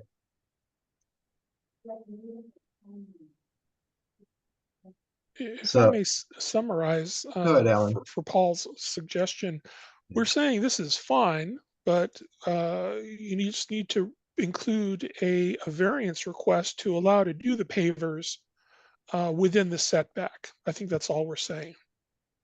Yes, And I think I would that's exactly also right. suggest that we need an open space assessment as well, because paving over is essentially reducing the open space. Is that correct? It's a good point. Yeah. I believe you're correct. How big is your lot? Do you know? No, I'm sorry, I do not. Okay. And this is a sort of a little perimeter border around a fence, around a garden, so I don't think that would make much impact until you start paving over large areas. Because this is just the perimeter design, correct? Yes, that's correct. Okay, so that's probably fine. I don't know. I can't go out and measure it, but I think you would definitely start getting into that area if you started paving in that space next to the driveway. I guess that's, I don't know which one it is, 1 and 2. But I think we're all in agreement that the sort of inset perimeter garden area is good, but we do need a variance for that. So Understood. I would feel better if you could resubmit with a variance for just this space. Is there any urgency in this approval?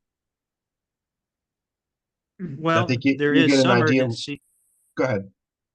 There is some urgency as there's generally water standing in the front yard because of the way the property is graded, and it's running right against the foundation. And so I really need to figure out how we're going to, channel that to the side of the house.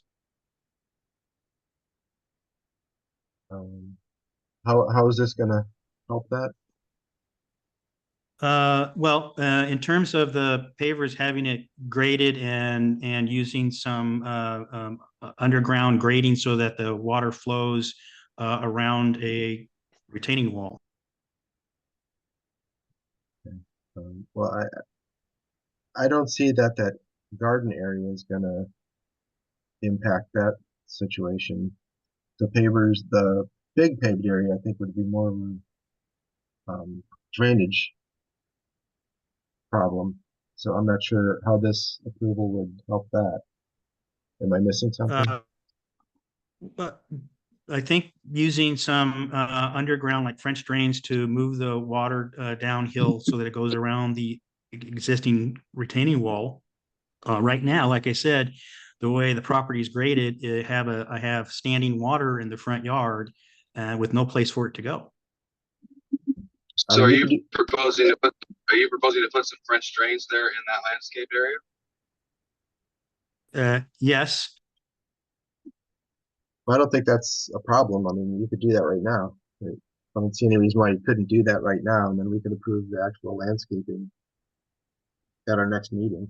Is that, am I missing something? So if making the drainage work without worrying about landscaping or pavers is an option, that is actually more important to me than figuring out where pavers and landscaping goes at this point, because like I said, at this point, I got standing water about 2 inches deep when you have the heavy rain.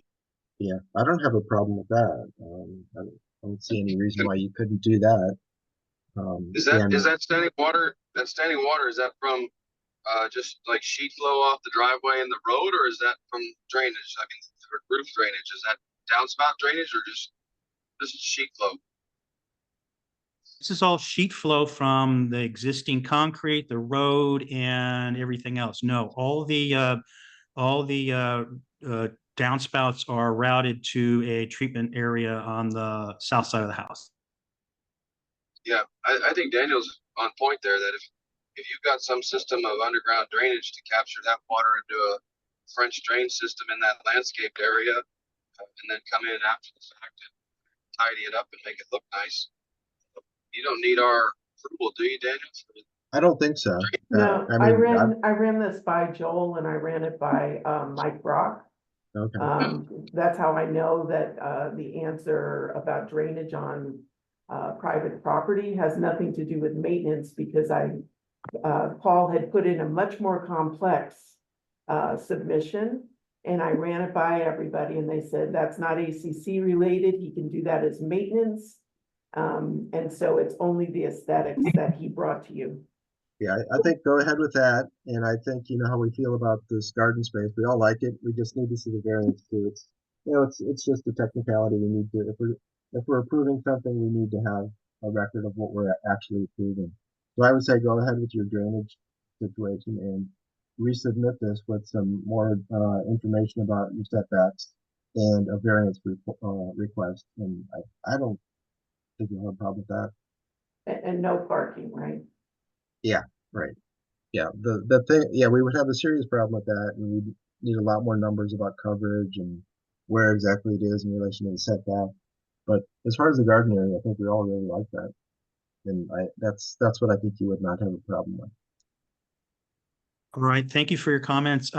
So to make sure I understand what to do,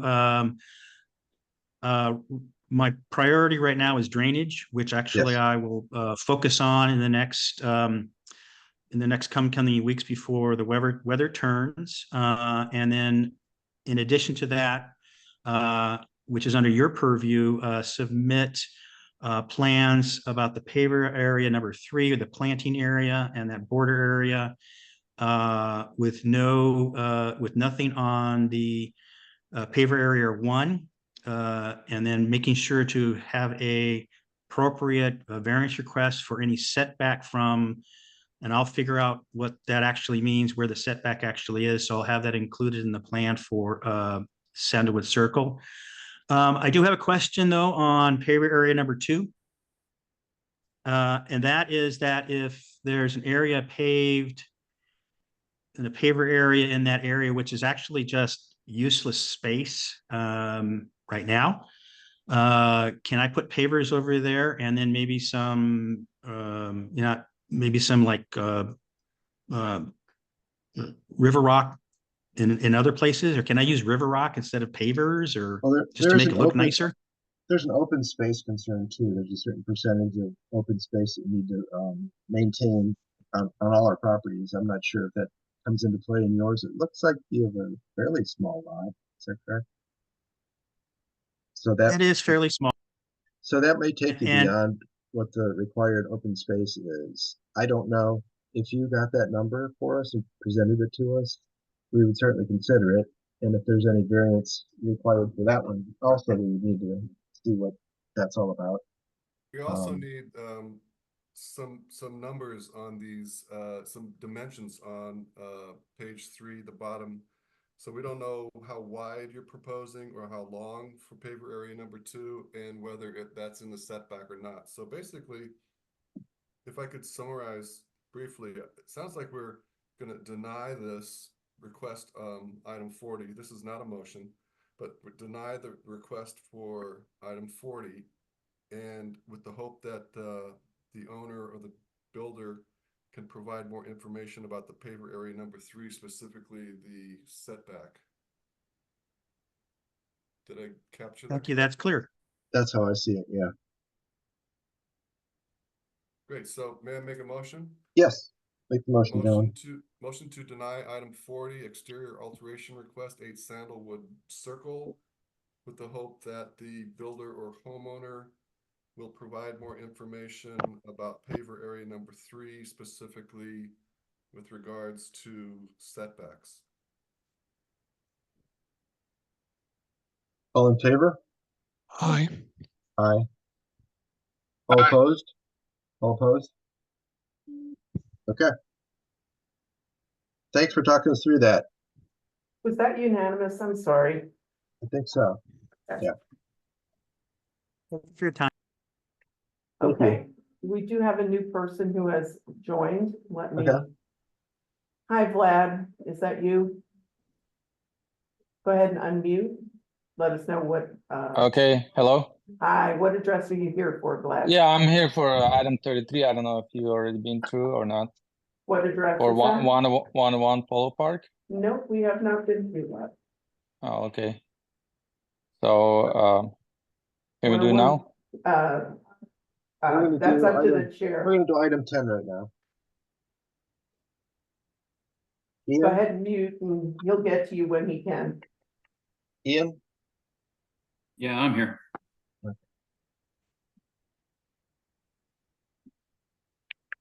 He's got 3, Daniel. Oh yeah, thank you, Daniel.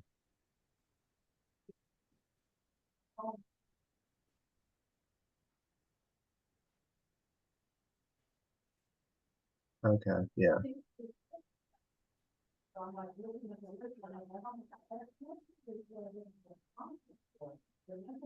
Would you recap the situation for all of this request, please, Ian? Yeah, just to clarify, we're just trying to get some decks built. Now that we've, got everything done and the inspections passed off, the house landed a little higher than they had expected originally, and the back of the house has about a 30-inch variance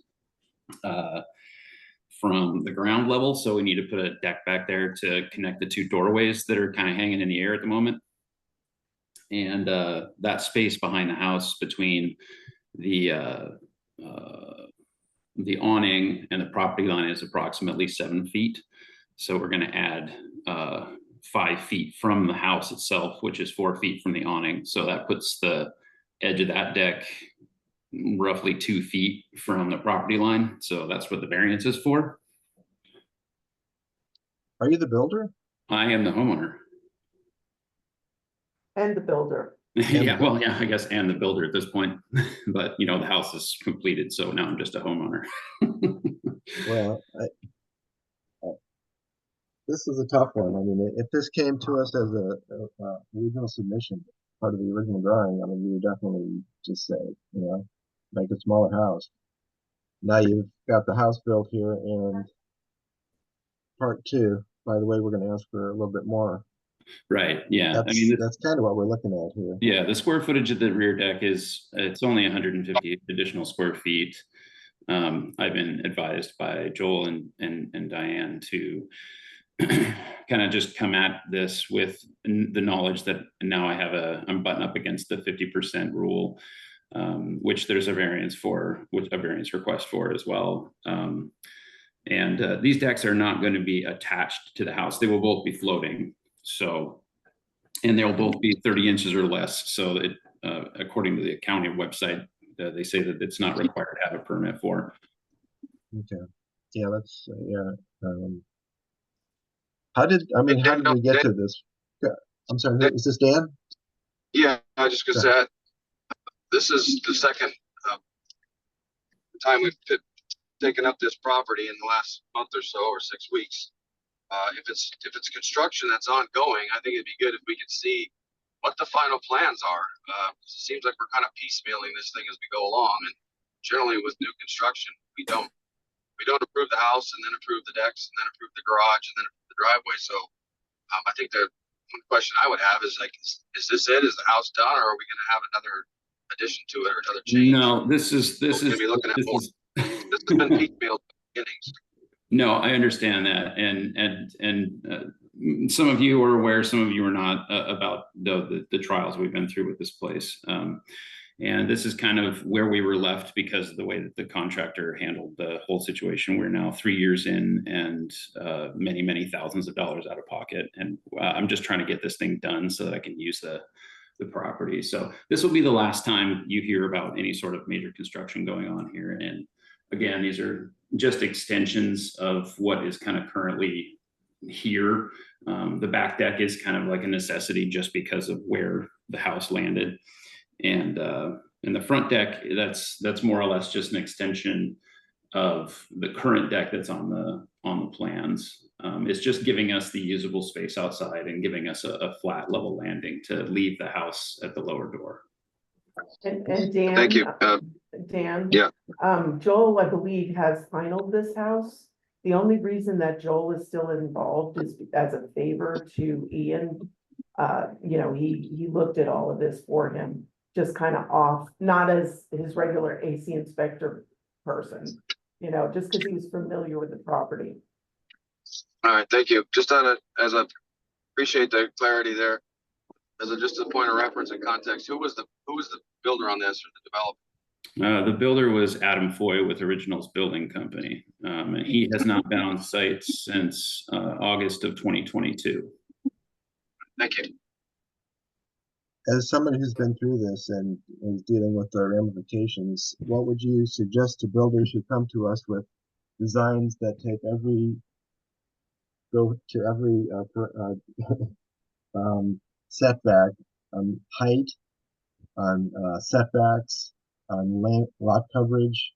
I mean, it looks like you're dealing with something that, they went by the books, they took it right to the edge, where, everything's on paper, it's okay. But now you're dealing with adding decks, and maybe you need eaves and all kinds of extra things that we're seeing now. I mean, well, how do you think we should look at these new designs that come in that are pushing everything into? I'm sorry, is that a question for me? That's for you, Ian. Oh, yeah. You're dealing with the ramifications of. Right. Yeah. No. I mean, go ahead. We've dealt with a lot of fabrications from this contractor from the beginning. A lot of the stuff that we've had to ask for special variance and request on have been because of things that he said that were possible that were only marginally possible. So now that I'm stuck dealing with the ramifications of his failure, essentially all I'm asking for is a variance for this back deck to be constructed. The backside butts up to a rock wall. Essentially, it's a sheer rock wall from where the foundation was cut, and excuse me, on the backside of that is just the firs. So it's not visible by anyone unless you're on the property and go into the backyard. The front deck, that's just there for, like I said, usable space. And yeah, we're pushing the envelope of that 50%. I'm asking for a 2% variance in our size. And on top of that front deck, and I know this is a lot of information, but I need to get through it. I've been in touch with Joanne, and we're discussing currently a plan to potentially acquire a piece of green space that is attached to our property. And if that green space gets approved, then we'll simply have a larger lot. So that will offset any variance that was needed previously. So at what point did you take over this build? In August of 2022. And what did you have? Just a foundation or? So at that point, we had just gotten closed in. So I took over at time of insulation, sheetrock, that kind of thing. So I basically built it with my bare hands since then. May I ask a question, please? Go ahead, John. Absolutely. I'm looking at page 4 on the back deck. It shows in the upper left corner 4 feet by 37.5 feet, which is 150 square feet additional. But the drawing down below shows 5 feet by 37.5, which is 188 square feet. Which is the accurate number? So the deck is actually 37.5 feet by 5 feet, but the projection in addition is only 150 square feet because of the awning is 12 feet, because it'll be underneath the awning by, or sorry, 12 inches. Right, so the deck is 5 by 37. Yes, that's correct. Great, thank you for that clarification. I think because this is a variance, we'd need a variance request on this, which we don't, or do we? Yeah, Do we have a variance we've got request? that. Oh, we got that, great. That sounds good. And the only other question I had was with respect to the open space, going 2% over. The front deck is quite large. I guess I'm wondering what's the feasibility of reducing that front deck a little bit to so that you get in at the 50%. Yeah, what does 1% mean on this property? It's approximately 0.3% or 0.5% per foot, essentially. So if I reduced it, I would have to reduce it back to nothing to get to that current 50%. Two things I want to say about that. First of all, again, working with Joanne on getting this extra square footage added to our lot, which is possible. She's talking to the attorneys at the moment. But also I reran my numbers based on the survey, and it looks like the reported square footage of my lot is under by about 298 square feet. Been back and forth with Joel on this one. And so currently, if my calculations are right, I'm only about 0.3% over of my calculated value, but to the current value that's on the survey is 2% over. Other piece of property that you're trying to have integrated with yours? Yes, that property that I don't know what the square footage is of it currently. As soon as I hear back from Joanne, I'll have more information on that. But at this point, I've just decided to go ahead and apply for a variance for that 2% that we would be over. We can bring it back a little bit within reason. If we need to pull back just a little bit. Visually, it doesn't make much of a difference. And, I've spoken with 2 of my neighbors that would be visually affected by it, and they're both okay with it. Attached should be the letters that they've sent. So just to be clear, you're saying you do own this smaller bit of property? That's what's kind of in discussion right now. It's owned by the SBA, and it's just a greenbelt. And Joanne says that there's a possibility that they may surrender it to us just for liability purposes, because the trees that are on that piece of property do overhang mine, and some of them are kind of in a state of decay. And where is that green belt in relation to what I assume is the front of the house with those 2 big pads? So that's kind of there's a 26-foot section of property line on the, I want to say the southwest corner of the property where the driveway is. And it's just a little wedge shaped piece of land that's non-buildable. It would just add square footage to our lot. Thank you. It would take a really long time to get that all done. Joanne just walked by and I inquired. She still does not have any information on it. Okay. So y'all need to look at this, not taking that into account. Okay. Right. Is this going to be a common situation, Diana? Are we doing this? I'm sorry, what did you say? Is this a common thing now? Are we actually doing this? No, it's not common at all. Okay.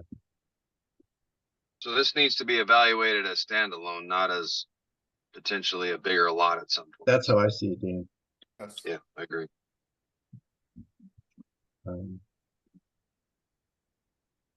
Yeah, I'm sympathetic to your coming in late on this, and I don't think our committee would approve this design if it came in as a new construction. And I mean, to me, at this point, we're talking about compromise somehow. If you could present us with an idea for maybe something that doesn't approach quite as much, I mean, it's hard for me to deny, but it's also hard for me to approve something that's going so far beyond. You know, already we're pretty generous with our setbacks, I think, and jumping into them a little bit further after the fact. I don't like that idea, and I don't want to set any precedents either. Right. So, I'm sorry. Go ahead. Catch up there, but I do want to interject that one of the big reasons that we want to do this front deck is because of the enormous footings that are on that drawing. I was going to ask you about those. Yeah. What are those all about? Because they're so big. The engineer required them based on the deck that we put up. I don't know why he decided that how they're about 6 feet wide and 2 feet deep.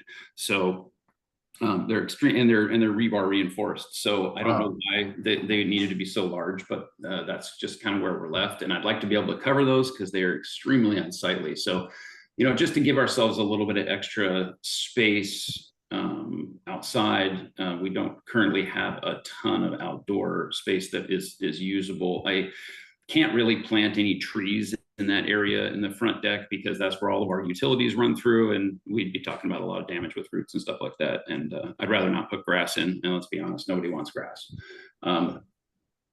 So, just as a usable space, it'd be really nice to have that there. We need to put some sort of platform outside of the door, regardless of what we do.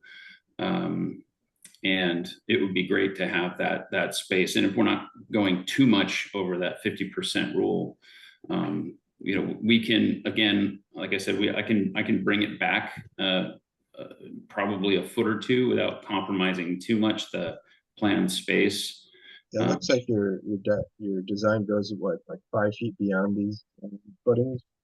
So it goes. It's 9 feet beyond the current deck edge, which is 6 feet past the footing on the front side, and then it would go right to the edge of the footing on either side, north and south. How does the committee feel about some sort of a compromise with this? Sounds like John was sort of indicating that maybe we'd want to consider making these decks a little smaller. How do you guys feel?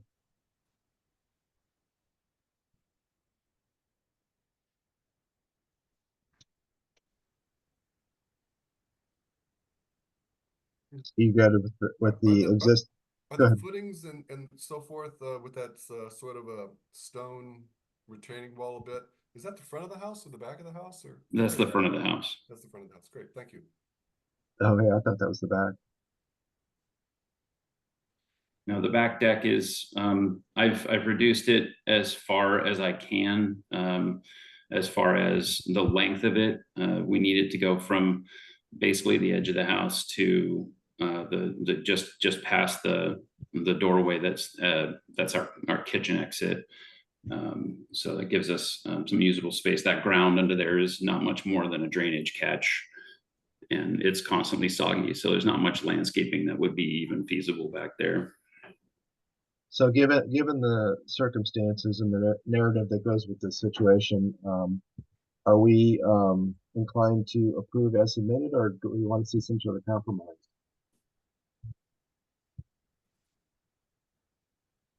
John, do you have any opinions about that?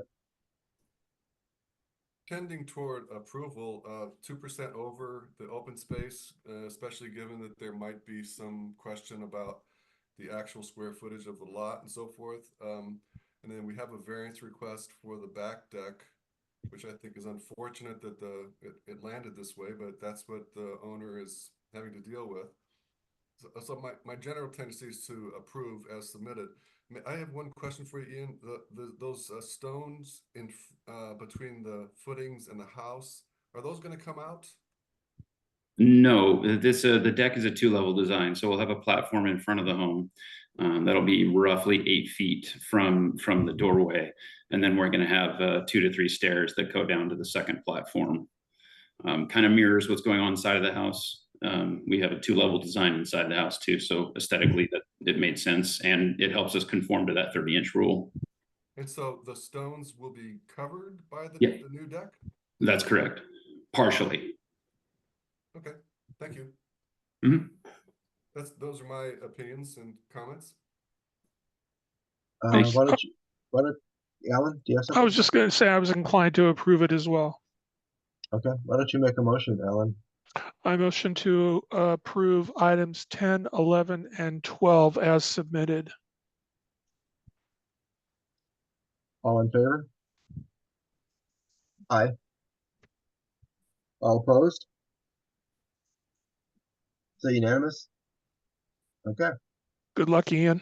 Thank you, I appreciate it. Thank you, Ian. I promise it'll be the last time you see me for this. Daniel, I don't know if you saw it, but Joe Jean has left. Yeah, I just noticed that. Do we want to take a break? It's 11:20. Yeah, we can take a break now. Are you guys all going to be able to stick around for the rest of it? Yep. Okay. All right, let's take a break. All right, Yeah, break. Daniel, I Dan? got to go sign some paperwork, but I'll be back in 5 minutes or so. All right, we'll see you in a little bit. Thanks, Dan. Night.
Hey, Daniel.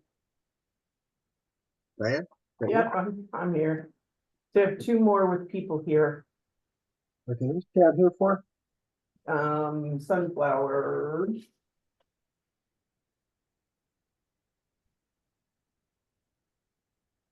Item 4. What's that? Trying to get the Oh, item number. 4? Item 4, 14 Sunflower. Yep. Okay. And then, I'm sorry, you got three people, then Jay Young.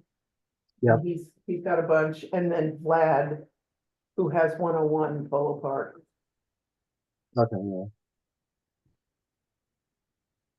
Which ones are Jay here for? Is Jay here for? I've got them listed, 21 Lost Fork, I know that one off the head. 8 Valley View Circle and 105 Sun Valley Drive.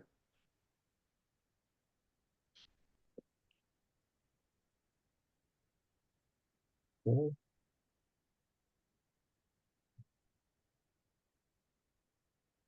That's item 38. Each Valley View Circle is item 9. 105. So you said 3 people, not 3 new people. Right. Okay. 36. So on J, it's item 38, 9, and 36. Yeah. Okay. On Vlad, it's 101, which was item what? Who can find it fast? It's item 33 for Vlad. Okay. And then on Chad, did we find that one? Yeah, item 4, you said, right? Okay. Yep. All right. Oh, is everybody back? Are we here? Are we good? Yes. Let's go to item 4. Chad.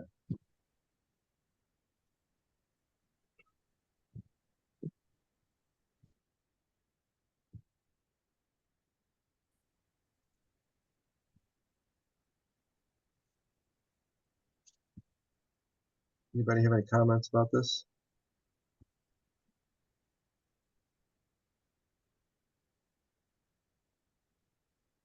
Let's see, is this the, let's see. You there, Chad?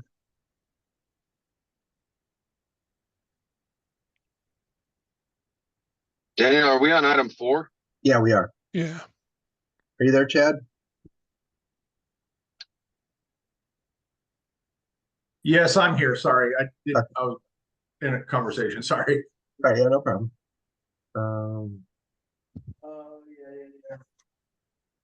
The deck. Let me see what's. Could you go through this deck idea you have? I'm looking at it right now, but maybe you can give me a quick overview. Yeah. Yeah, what we're doing is just adding a front landing and a set of stairs down to the ground in the front underneath the concrete driveway. Okay. Was there an issue with setbacks at all? Was this drop you off into somebody else's property? Yeah, it's all within the building setbacks. Okay. Anybody have any comments about this? No, it helped to go look at it. I found that useful. Yeah, yeah. All right. You want to make a motion, Alan? Sure. Motion to approve item 4 is submitted. All in favor? Aye. All opposed? Think that's unanimous? Thank Is that you, all you're here guys. for, Chad? That's all. Okay. I'll Thanks, see you Chad. next year. Yeah. All right, take care.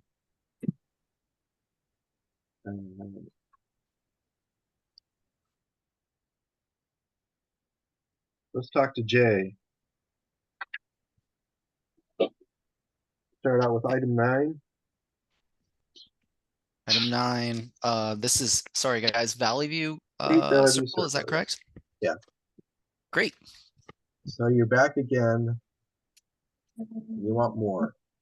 Well, Go ahead. technically, I just want to get back to what we originally had proposed.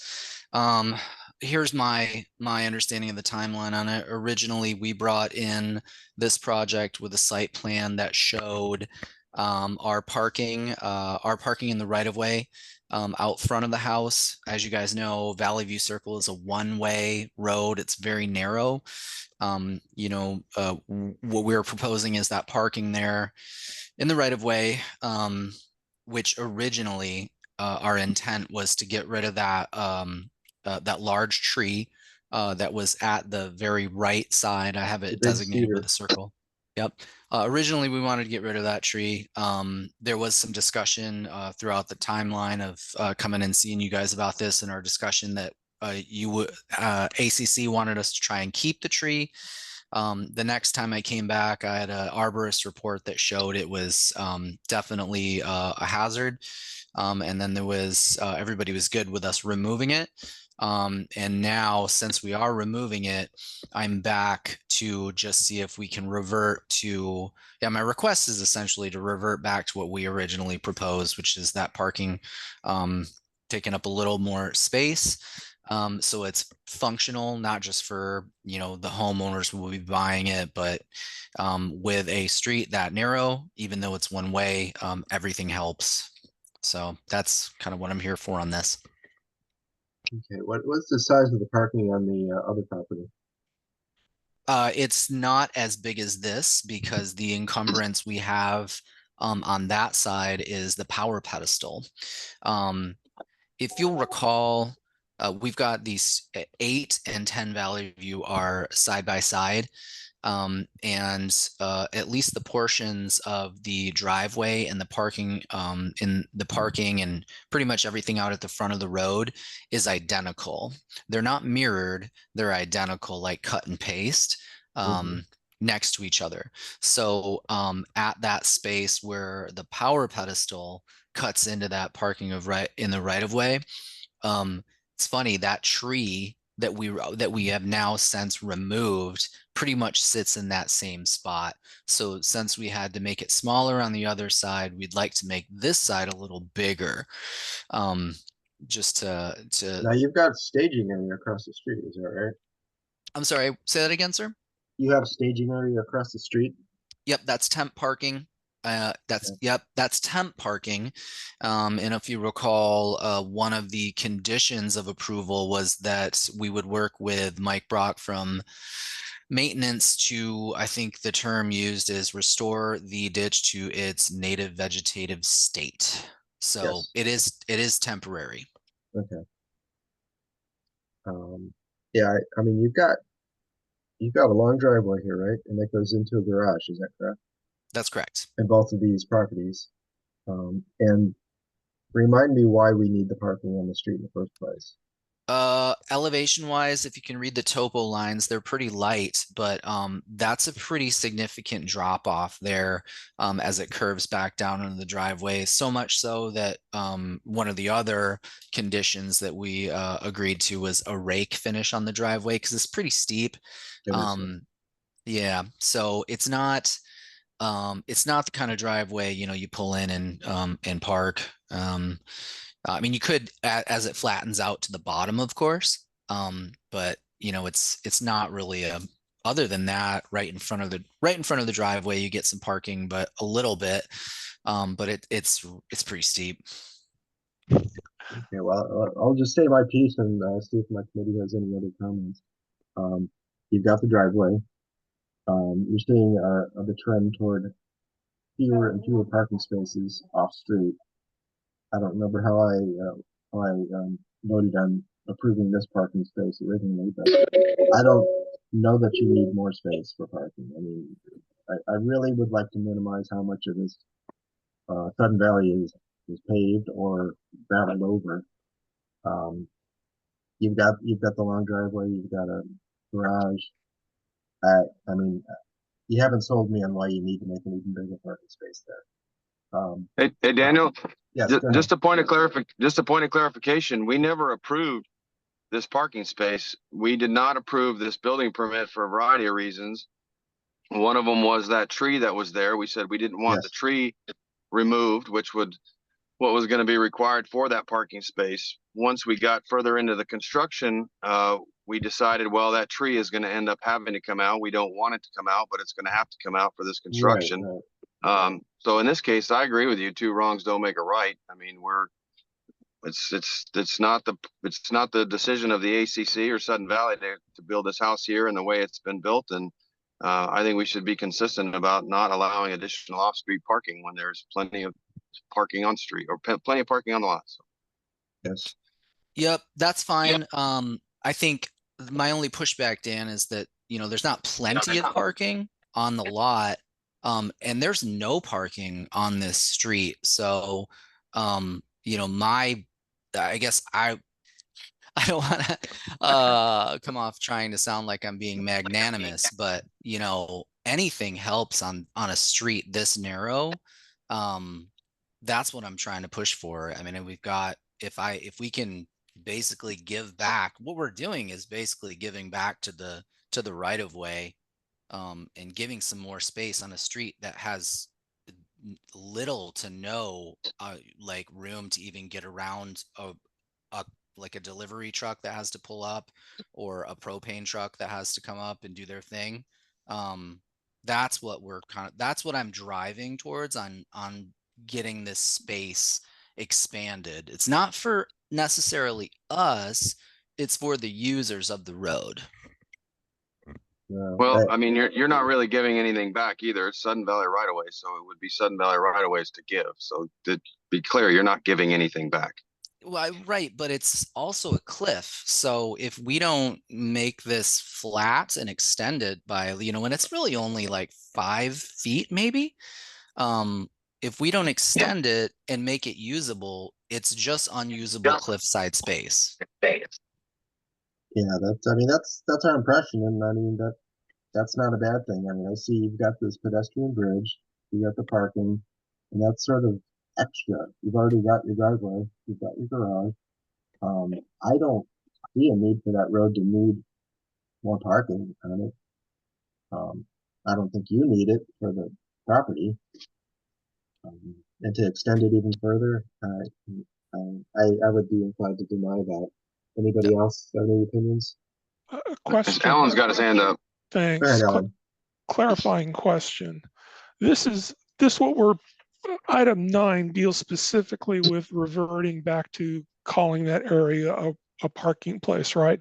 This in no ways and means has anything to do with the overall house approval. Yeah, well, I think we already approved that. Did we? The house approval? Yeah. I believe we did. I mean, this is just the. That's what I'm saying. The reason I ask is, what's the latest on the water, storm water versus sewage water? Did the board granted them green space. Is that correct, Jay? That is correct. It's approved. I'm just trying to find time to swing in to get our easements for that. So we're good to go. Okay. So we did approve this originally, and this is a construction change. Go ahead. Yeah, we approved it, but without this parking space. This parking space was not part of what we approved. Well, to clarify, the parking space was approved. What I'm asking for is, but we cut it off and shortened it for the sake of that tree that was there, and that was approved. What I'm asking for is, since the tree is no longer there, can we bring it back to make that parking extended over the space where the tree is now no longer present? So, but yeah, this parking in the right of way, with the exception of, like I said, about a 5 linear feet of space where that tree was, it's been approved. And that is approved. That's good to go. And if you guys really don't want to extend it by an additional, I think it's about 5 feet. That's okay. I mean, if you feel that strongly, and it's more about precedent, Jay. You know, we're really trying to get away from this, and I certainly understand why you want it. And you've got your reasons, but we look at precedent on all these things, and we're denying a lot of these parking. Yeah, and I've fact that you've got it listened to already, the meeting. and you're asking for more is a tough sell. I would say. Go ahead. Who is this? Is this Dan? I was just gonna say, does anybody else, if no one else has any other comments, I would be ready to make a motion. Go ahead, Dan. I have a couple of Oh, questions. I'm sorry, John. Yeah, please. Jay, I have a couple questions for you. So compared to, first of all, I agree, 8 and 10 Valley View were approved by us, which included the parking spaces up at the street level. 10 Valley View compared to 8 Valley View, the proposed parking, how much bigger? You say it's about 5 feet. So let's say, what is 10 Valley View, the parking area? What are the dimensions of that? Do you know? I don't know what the dimensions are, but what I can say is in its currently approved state, the parking in the right of way for 8 Valley View and 10 Valley View are exactly identical. Because 8 Valley View, the encumbrance, why we had to shorten it is there's a power pedestal. 10 Valley View, we ended up shortening it because the encumbrance there was that tree that we've since taken out. So you're saying 8 Valley View now, you're asking for a slightly bigger, maybe by 5 feet more than 10 Valley View, is that? Yes, yes, because the tree is no longer there representing an encumbrance. That's correct. Great, 5 feet. Thank you for that. And the other question is, I think I heard from somebody, maybe it was Keith, that big, nice, gorgeous tree, once it was cut down, it was determined that it was rotting from the inside. Do you have any information on that? I don't have any determination of what the condition of what it was, like where the stump, like what the stump was left. I don't know, but what I based, you know, all my information I have is only from the arborist report. John, I walk by there every day and that tree it had a hollow section in the middle. I'm not sure what that means, but it was there was 2 trees there. The one on the, I guess it'd be to the south, did have a hollowed out middle to it. Oh, right. I must have heard that from you then. So I think that was probably, well, I would say that was a good call on all of our parts to have that tree come down. I mean, 40% of the critical root zone was underneath the road. And apparently that tree has suffered, and I think it was a really good call to have it taken down.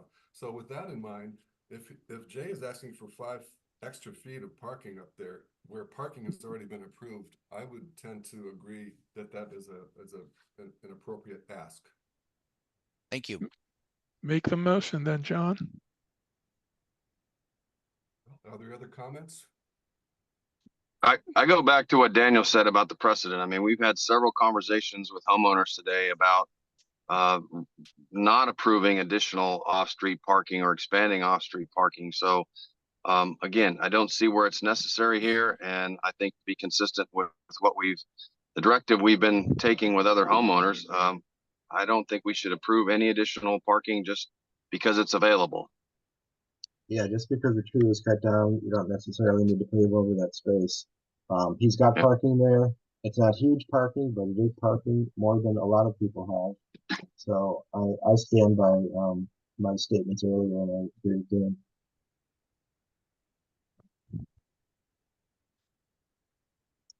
So who's going to make a motion on this one? Well, based on the conversation we just had, just to keep the ball rolling, I've got to get off this call pretty quick. I'll make a motion to deny based on the fact that we're trying to stay consistent with limiting off-street parking.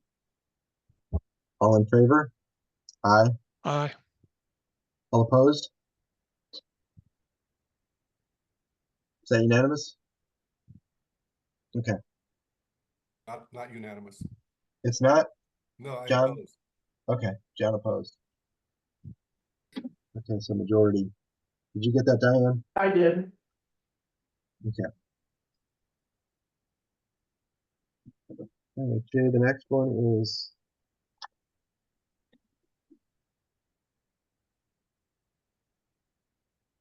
105 Sudden Valley Drive, item 36. Yep. Was this pretty clear what I wanted to bring to the table today for you guys? I wanted to make sure why don't you run through it again? I think it was fairly clear, but okay. There's 2 matters that I wanted to clarify, just make sure you guys are okay with it. We added a retaining wall at the back of the property because we couldn't maintain a 2-to-1 slope where that that hillside comes and meets the back of this home. We put in a block wall. It is under 4 feet, so we've got no it doesn't necessitate structural engineering. I got some pictures there. You can see it looks nice. And then that's one. And the other one that we're looking to get approved is on our original plans. It was a carport that was supposed to be under that deck. Carports, Sudden Valley, I think you're, for many reasons, I think you're kind of inviting problems. Essentially what we did is put Yeah. No fun. Hey. See you home. Got everything you need? No. Can my water? Okay, I'm gonna keep rolling. We I added a think garage that's door and turned it into just enclosed an enclosed parking space instead of an open carport underneath that deck, as you can see in the photos. So that is what I just wanted to discuss, make sure you guys were okay with that for approval. Now this was that, we talked to you about the wall before, right? No, what- I'm is sorry, this the one? that's a different? different wall. This is a different home. I know what you're Okay, talking yeah, about, Daniel. Okay. Different wall. Yeah, okay. So this isn't a construction change request. This is a construction change. We already did it.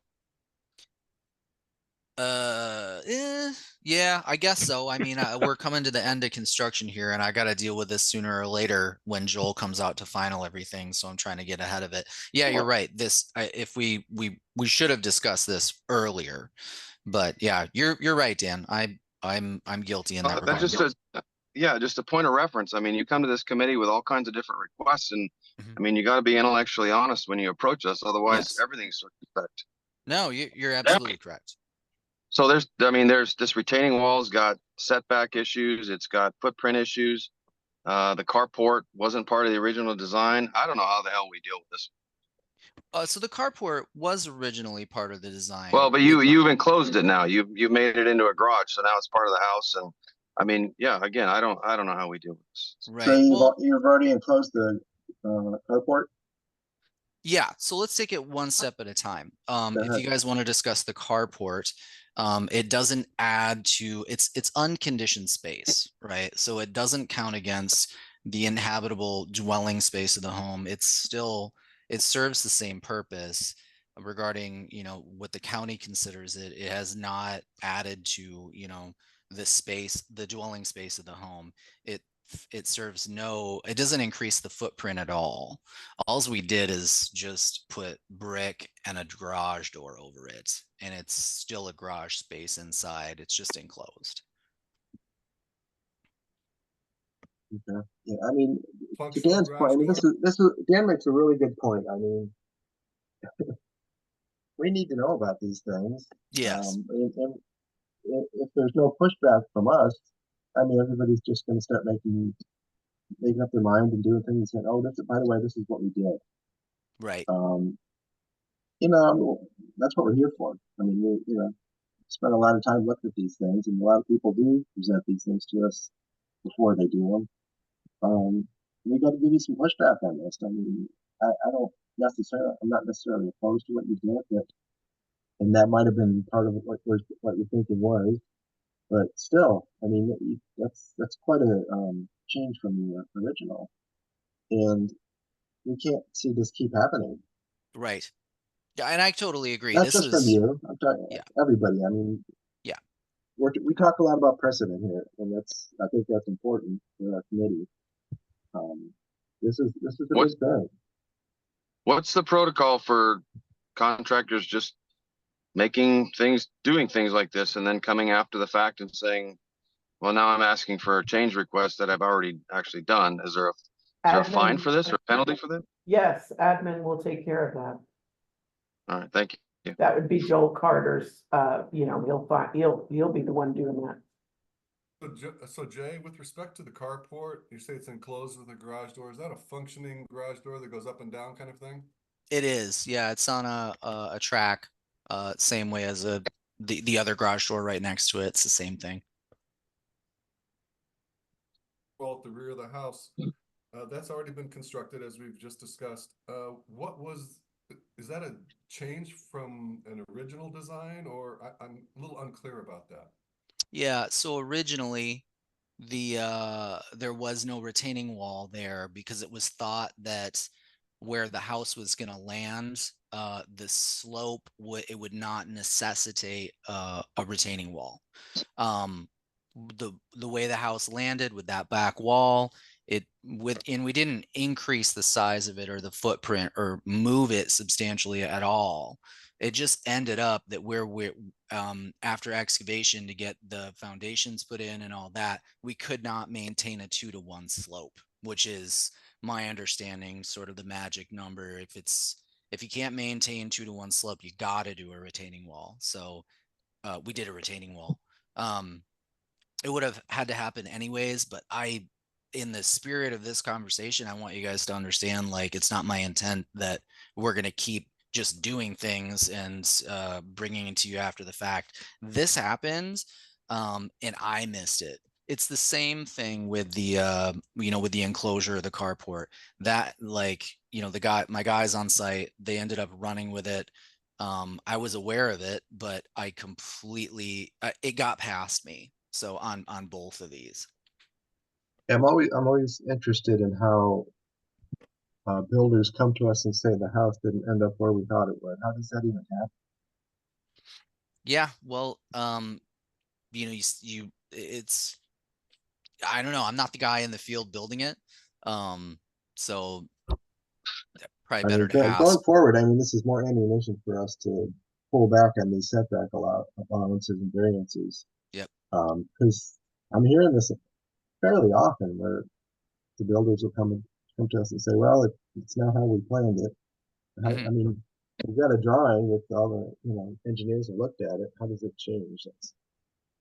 Yeah, I mean, I asked myself the same question. I mean, there was a significant tree that the surveyors missed. I mean, on this same lot. I think Mark was here talking to you guys about that last week. How do these things happen? They do. I mean, just because somebody does a survey doesn't mean that, like, the topographical data is like exact to the within to the foot.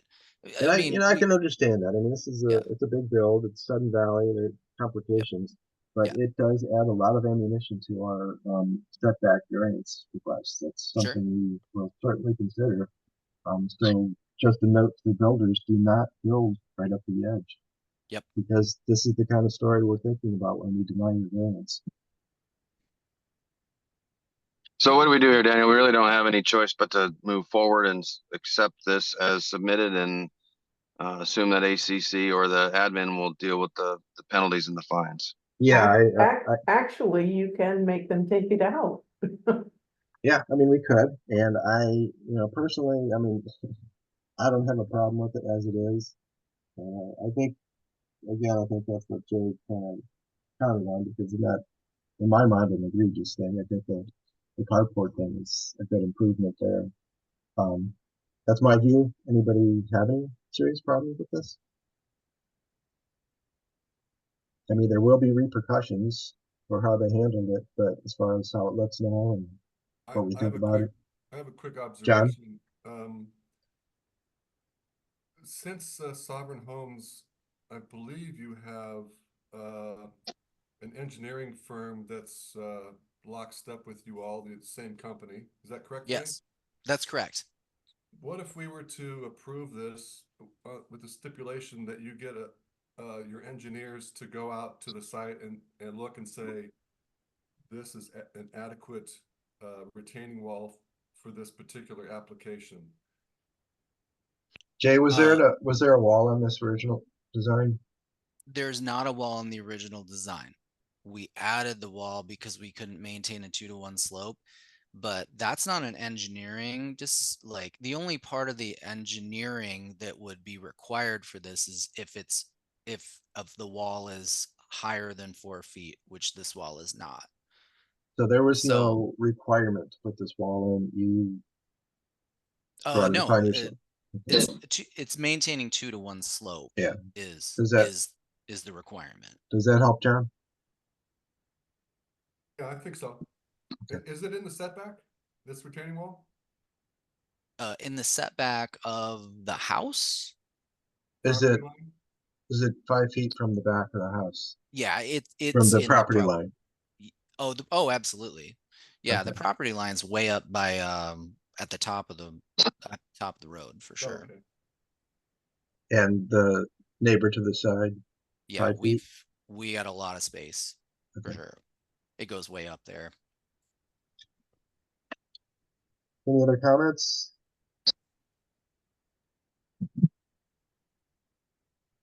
Did we get a motion? I'll make a motion to approve item 36 as submitted. All in favor? Aye. All opposed? Unanimous? Okay. Great, thank you. Then we'll go to 21 Lost Fork. Second extension. What item is this, please? 38. Thank you.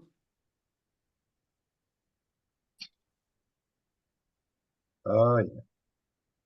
So you guys know this house, 21 Lost Fork. Why I'm here today is because I am asking for our, what is now the third extension. Our current extension expires on September 7th, which is in just a couple days here. We've been able to get our county permit extended, which I got a copy over that over to Diane this morning. And so our current county expiration date is like 4/20 of 26 or something like that. Want to be clear, we have no intentions of trying to lock that in that far out. Nobody wants this done more than me. And that's still the intent to get this thing finished before the end of the year. Okay. When did you get this property? I came into this property, I want to say it was like late last summer is when Sovereign Homes took this property over. We took this build over. Okay. So it's we're asking for a 6-month extension. This would be the third one. Correct. So that would take you to what? Somebody do the math here for me. February, March, isn't it? March, early March March 7th, March 6th. March 7th. through February and early March. What's the fee for a third extension, Diane? I don't have that at my fingertips, Yeah. but we'll take care of it. That's all admin. Yeah. Yeah, I am aware that there is a fine, and my understanding is it's going to be significant. And It's actually it's a fee. It's a fee, not a a fine. fee. You're Yeah. right. You got it. Yeah, I understand it. It is going to be significant. And so I'm aware of that. Same thing. You know, I understand. All right. So we want to move to We approve don't want to leave this house looking the way it is, so I'll make a motion to approve. Okay, for the 6 months up to March 7th of 2025. Okay. All in favor? Aye. Aye. All opposed? Okay, get that house done, Jay. Oh, you got it. Like I I'd said, like to have nobody a wants different to see. conversation with you than. Oh, I can't wait. I can't wait to have a different conversation about a different house. Nobody wants this one done more than me. And I assure you of that. I'm sick of it. So we're gonna finish strong and finish clean and just get this thing finished to get it sold and yeah, move on. So I appreciate you guys. Thank you very much. Okay, take care, Jay. Thanks. Hey, Daniel, I got to jump off and get on to something, another meeting. So. Okay, Dan, thanks so much. You've been very helpful today. Appreciate it. Yeah, appreciate it. Appreciate everybody's time and stay strong on the parking pad. So. All right. Thank you, guys. Thanks. Thanks, Dan. One more person, Vlad for 101 Okay. Boulevard. And that's item 33. Okay, let's do that one then. Vlad, you still with us? Go ahead and unmute. Yeah, I'm here. Okay, hey back, Vlad. This is...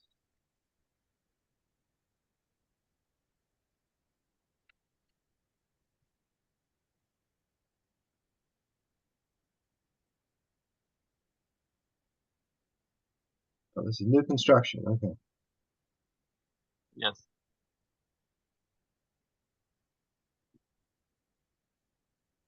All right.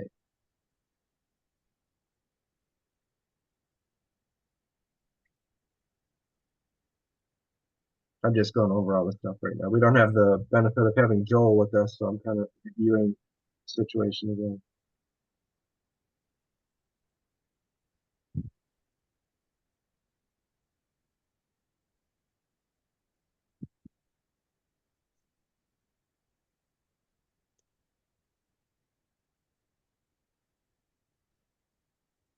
Okay, yeah, one of the big things that stood out for me and the committee was this tree removal based on an arborist report.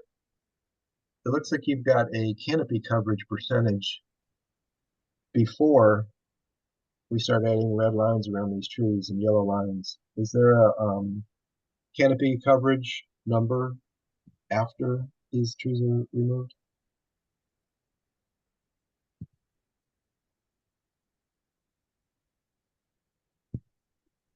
Vlad? Yeah, I think we got from the arborist, like he got some recommendation for some of the trees to be removed, or not. We'll see that. We'll just follow that recommendation. And John Gordon, he's got I think from the to the county, we're gonna have it's replanting the trees that's required, like to get it Yeah, I do you have an accurate number for the canopy coverage after you cut those extra trees down? Because I think the number we're looking at doesn't consider the additional trees being removed. Yeah, I think on the plan there's from arborist report, I think there's a Daniel, do you have the arborist report I sent yesterday? I just have the one that's in the... No, there's another arborist report that was sent yesterday. I came in from John Gordon. Okay, yeah, I think you mentioned that. Let me look at that.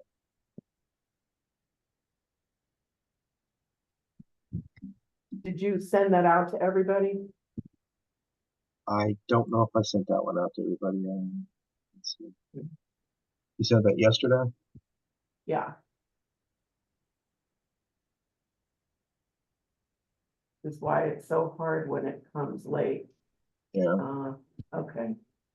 I am going to. I think that's the one isn't that the one that's in the... No, because I didn't redo the submission. Oh, it looks the same. Well, I don't know. I'm sending it to everybody right now, just to make sure everybody's looking at the right report. And I haven't looked at it, I don't know. I haven't compared them, I got it so quick, I just sent it. Yeah, I don't think this is any additional information from what's on in the agenda. He said this stuff is hot off the presses. On the attachment that I just sent.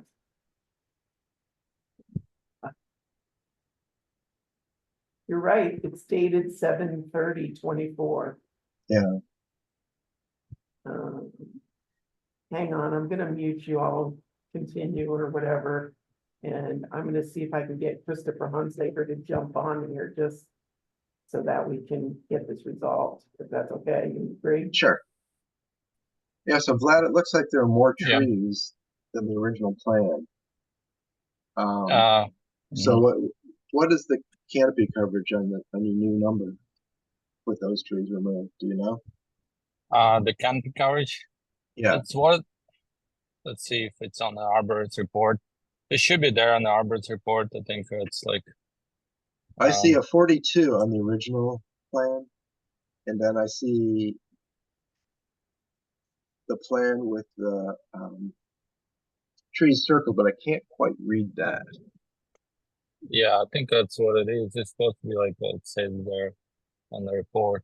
Yeah, on the red circle trees, like he's saying that it's a compromise remove recommended.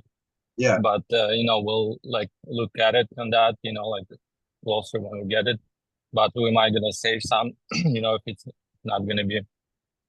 But yellow circle one, it's like also he's like this to compromise removal recommended. So like we'll see if we can. Yeah, like at first we had it like bonded, put it bonding on more trees, but as look at the closer, so we might gonna save some of these trees which he had recommended from the arbors, so that way we have more like tree coverage, So if we went out there right now, would we see those trees ribboned for removal, or would they not be? Yeah, there were ribbon for removal, but after the rubber report, so we just follow this report, we'll see if we need to, we might gonna be not removed. Well, So, either or, yeah, because like we're gonna be like doing excavation, see if it's. I'm going to assume that if this house is built as is proposed, all of those trees are going to have to probably either be removed or will be damaged significantly. And that's, based on what I'm seeing from the arborist report. That changes this design a lot to consider that those trees are going to be gone too. So what I'm looking at here is the whole front part, except for maybe, I don't know, 30 feet in the backyard, will just be clear cut. Hey, Daniel. Yeah. I opened up the file that Diane just sent around, and on page 4, at the bottom of the page, there's a comparison of before and after tree canopies. Okay, good. And original tree canopy, the lot had 78% coverage. The remaining canopy after that removal is down to 28%, only 36% of the original canopy to remain.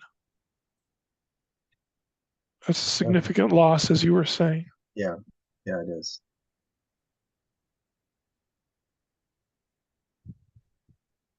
And it also says because the canopy removal is less than 5,000 square feet, replanting will not be required by the county.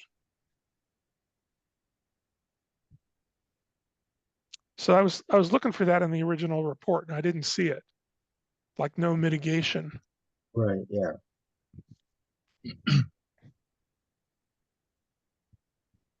Yeah, add John? comments, please? Yeah. So the arborist report, I'm looking at page 16 of item 33, is indicating that 5 more trees need to be cut down, which, as Daniel was mentioning, is essentially clear cutting the entire lot except for 4 trees in the back. And then I have a question. So that's a comment, which I'm not really fond of. 5 more trees in addition to all the other trees that need to be cut down. My additional comment is that on page 16, circled in green, the tree was tagged for removal, but not on the neighbor's property. That looks pretty darn close to the foundation of the proposed house.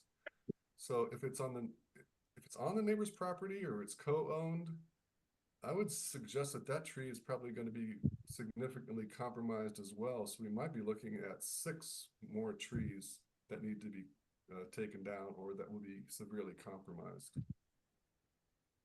This is a really tall order for us because our mission and goal is to balance growth and building with the natural environment around here, and basically clear cutting a property to build a house, I think is not in our purview and not in the community's best interest. Yeah, I tend to agree with that. This is a significant loss of tree coverage. Yeah, the one on the green circle, we're not gonna cut that because it's not on our property. So what I Well, mean, you're not going to cut it, but yeah, we get this all the time that, you know, a year later, well, the tree's dead because of the construction. Does the arborist say that that tree is going to be just fine and dandy after you're done? I don't see that.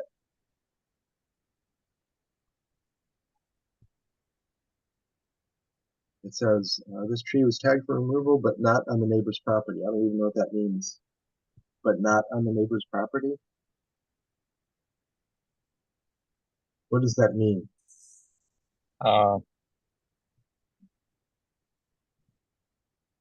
I don't know, maybe it's on the border or something, I don't know. So on page 16 again of item 33, at the very bottom of that page, it says one large Douglas fir on the neighboring property was tagged for removal. This tag was removed as confirmation from the neighboring property owner was unknown at the time of our walkthrough. I think that tree needs to be assessed if this project is going to go forward. And quite frankly, I don't like the whole concept of this to begin with. So I think regardless of that tree that's circled in green, I think this build is oversized, and I think it needs to go back to the drawing board to have the footprint greatly reduced in order to save trees, which is what we are here to do, if I'm going to be perfectly frank. Yeah, I mean, save the, you know, the integrity of the lot when you bought it. I mean, it's our intention to not have somebody come and just completely change the lot, put a building on it, and then maybe plant a couple of trees. The more successful properties that we like to see are the ones that, you know, consider the trees, build around the trees. You know, we're not necessarily tree huggers or anything like that, but this is what Sudden Valley expects in a new build. When our neighbors go by these builds and see that, okay, our first step is cut down all the trees and then build a house, nobody here wants that. That's just not what we want in Sudden Valley. That's not why people move here. And a lot of designs are very successful in keeping the trees and working within the environment that is given to the lot. This, in my mind, does not consider the environment at all, or the neighbors even. And the neighbors are going to be upset to see all these trees cut too. And we're going to hear from those neighbors. We're not here just because we love trees and we're tree huggers. This is something that the neighbors are asking. So, I mean, what I'm seeing from this design, it's just, you know, a big house on a small lot, and it requires you to kill a lot of trees, which, you know, that's why we're asking for a different design on this. In the, to be clear, in the arborist report on page 14, the arborist Christopher Hunsaker writes, alternatively, modifying the footprint size of the new home could be considered to mitigate the risk. And I would modify that by saying modifying the footprint should be considered to mitigate the risk.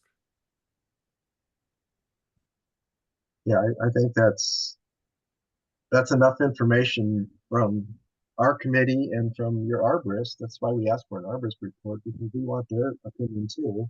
We're not experts. We like to hear from the experts. We like to hear from the neighbors, how they feel. So when we speak, we're speaking for a lot of people. And I think John articulated it very well. I mean, this is just not a good design for this property. Yeah, I think we've outlined why we feel that way. Go ahead. I'm sorry.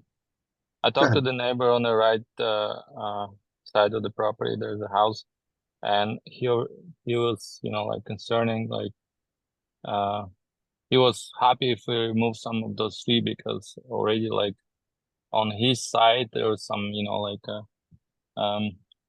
tree branches fell on his roof a few times, so he had to repair or something, you know, like he'd love to see those trees removed.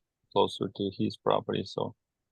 Yeah, and I can understand that there's a lot of that, and some, a lot of trees in my property could be trimmed back too. And when I say neighbors, I'm not necessarily talking about immediate neighbors. I'm talking about everybody in Sun Valley who drives by, lives here, loves to see trees, loves to see trees on lots. They don't want to see newly planted trees that very often, let's be honest, just die because there's no maintenance for them. So that's why we're pushing back on this. Yeah, that's a common thing. Like when you build a new house, you obviously need to remove some trees, like, and you replant them, and they grow pretty fast. Within years they can grow significant. Daniel, But I'd like to correct something I said earlier. I didn't read the page, the following page. There is a compensation plan for the tree removal. It calls for a 3-to-1 ratio. And in this case, it would be 42 new trees, and it lists specifically close proximity to the home and then beyond 30 feet from the home. Yeah, So, I did see that at some point. okay. I said there wasn't, and there was. Okay, so. Yeah, there was replanting the trees, plan and everything. Yeah, I thought that Vlad said that it wasn't required. I think that was what he was proposing. I don't know I think he said it wasn't required. But, oh, well, either way, it's on the arborist report. Well, my bottom line is, we need to consider whether a house fits the land. And in my mind, does not. That's how I feel. It's rare that you see a house that just doesn't work. I don't want to see a clear cut. And I think the arborist report solidifies my notion that this is just going to be too much tree cutting on this lot with this design. Yeah, I think this house is fit a lot because it's already been approved through the county and everything. It's got lot coverage, percentage, everything. We meet the codes and everything. No, I realize that, and it's those are numbers that are sort of baseline and that you look at, but we do need to consider more than just the numbers, the percentages. Even if you hit all those numbers just right, we need to determine whether this works in that neighborhood on that piece of land. And in my mind, it doesn't. The arborist said that he would be here, but I don't know. Oh, is that Christopher again? Yeah, he was gonna try to pop on. He's taking down trees right now. He said 5 minutes, 4 minutes ago. I don't know if it matters at this point. I think what he said earlier sort of solidifies my point a little bit. He's got concerns about how these constructions are going and how they can kill trees in the future beyond the ones that are cut down. So I'm keeping that foremost of my mind when I look at these builds. Anybody else on the committee have anything else to say? John, would you like to make a motion, please? Yes. Motion to deny item 33, 101 Polo Park Drive, new construction, with the comment that the footprint size of the house should be modified so as to save trees from being cut down. Can I say something before you guys do the motion? Sure. Yeah, like last time on last 3 meetings, you didn't mention that's the house too big. You was asking for the arborist report. Concerns about the trees throughout. Yeah, the trees, but you mentioned about the arborist report, so we can get the arborist report, so which trees can stay, which not, and you're concerned about like replanting trees. We got that plan, everything, and now you just comments like one motion like a house too big, which you didn't mention that before. Well, the arborist report that you supplied to us indicated they're cutting down 5 more trees and possibly a 6th on the neighbor's property. It was an original, proposed to cut those trees, but then he was asking for the arborist report to get it, professional opinion, see if we need to cut or not. So we already got this, and you see that we might. You Yeah. provided us with more information, and we used that. Yeah, we got all the to come to this information you need decision. to. We got the replanting plan, you know, like for submitted to you, and now just saying that the house its footprint is too big. I think it's not fair, you know, because it's. Well, I mean, this is the way we asked you for more information, specifically from the arborist. We looked at that and made a determination, and we are in the middle of a motion. We have all we have is a motion. We don't have a vote at this point.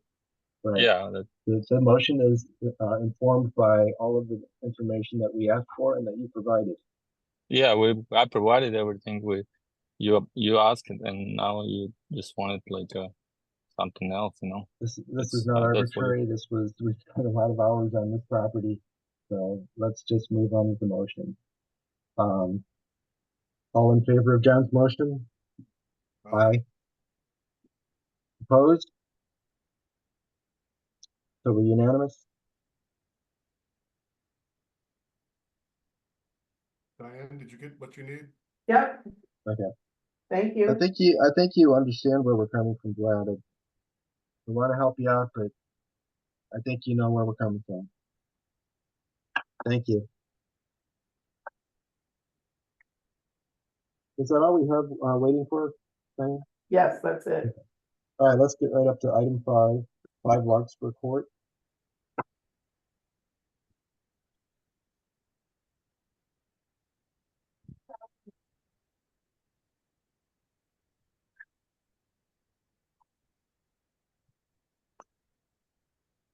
No owners are here.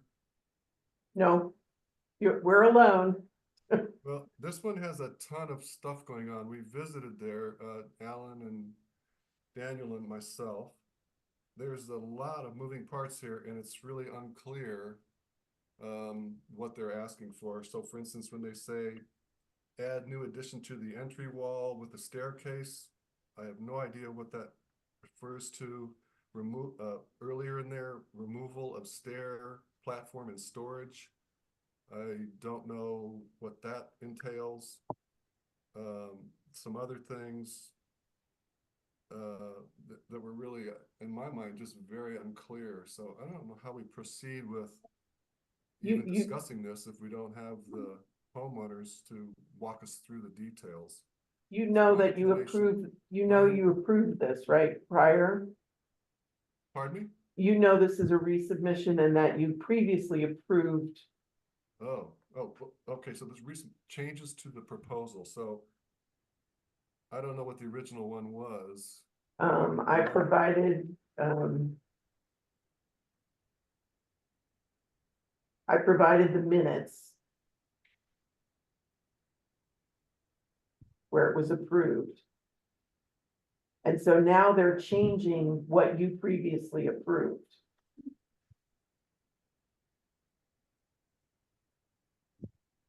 Okay.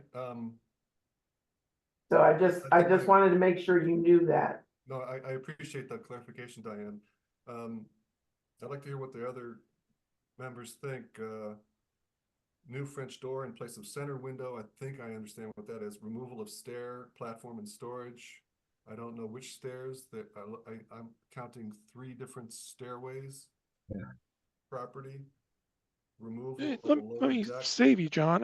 How about if we deny this pending, we'd like someone here to speak to it? I think that's fair. It is, you know, I think when we originally approved it, actually I can't remember, but there's a lot of stuff going on, and I don't foresee any problems.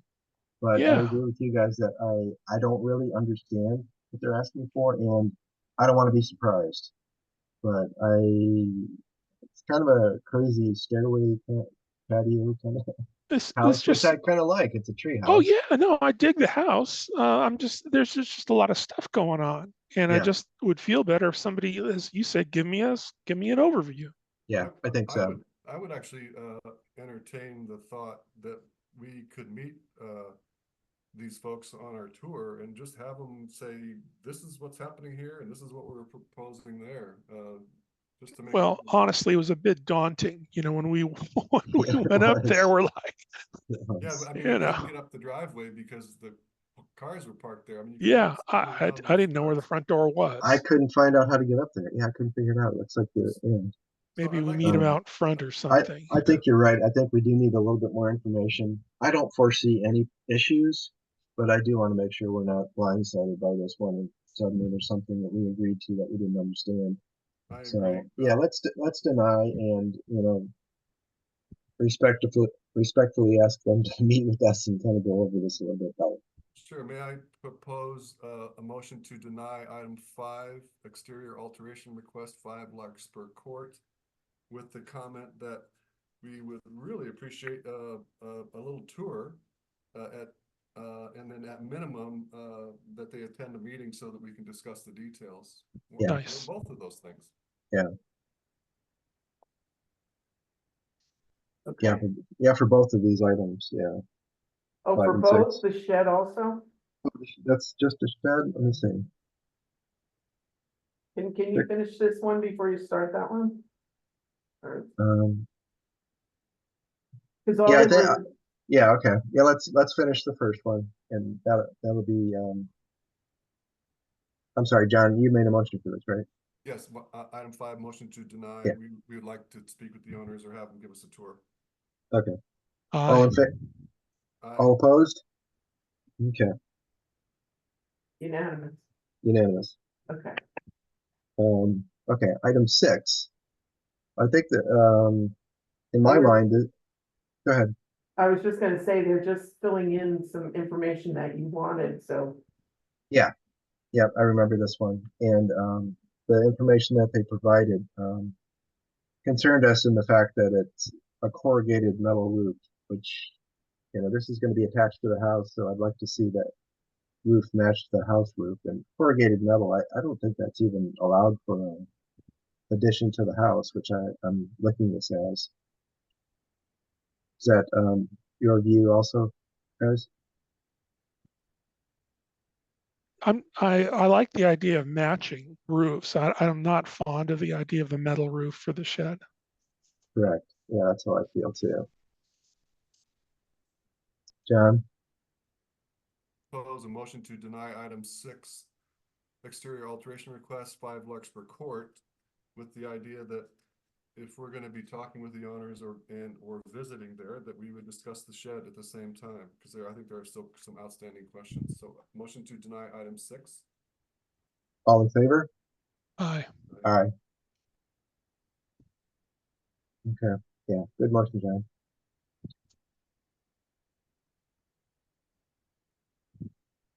All right.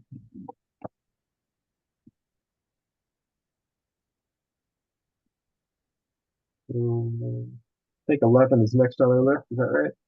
No, you did 11, I got 17. Next one up. 17, yeah, We did 11. Oh, that's right. That was all Ian. yep. 17. Okay. Unless there's any discussion, I'll motion to approve item 17 as submitted. See what that one is. Question about the cottonwood trees that they want Yeah. to remove. Do we know the health of those trees? We don't really have, we have supposedly an arborist report that just says how much it's going to cost to remove them, but we don't Nothing know about the health their of those condition. trees. Right, we were saying it resembles more of a work order receipt or an invoice than an arborist report. I'm basing it on the photos. Did we go by there? 17? I don't think we did. We did not. It just shows the base of the tree and then the top 15 feet. On Right. page 2. Right. We Do you want to we don't know anything deny about with a request for the arborist? Yes. Yeah, I think I'd feel better with that. Yeah. I do too. Okay. Motion to deny item 17 pending submission of an arborist report. Report on the health of the tree. Report on the health of the trees. All in favor? Aye. Aye. Is that unanimous? Yes. Yeah, I made it. Okay, 19, I think it is. Yeah, Item 19. yeah. Extension. Okay. Yeah, we don't have the builder here, do we? No. No.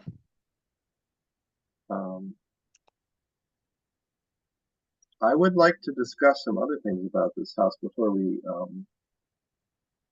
allow an extension. How can we do that, Diane? Can we... If you deny the extension, she will have to stop working. So Well, I I don't know if you want to do that. I don't think the other guys were here for this whole history of this property, but initially they wanted to build a garage door that was, I don't know, 17 feet high.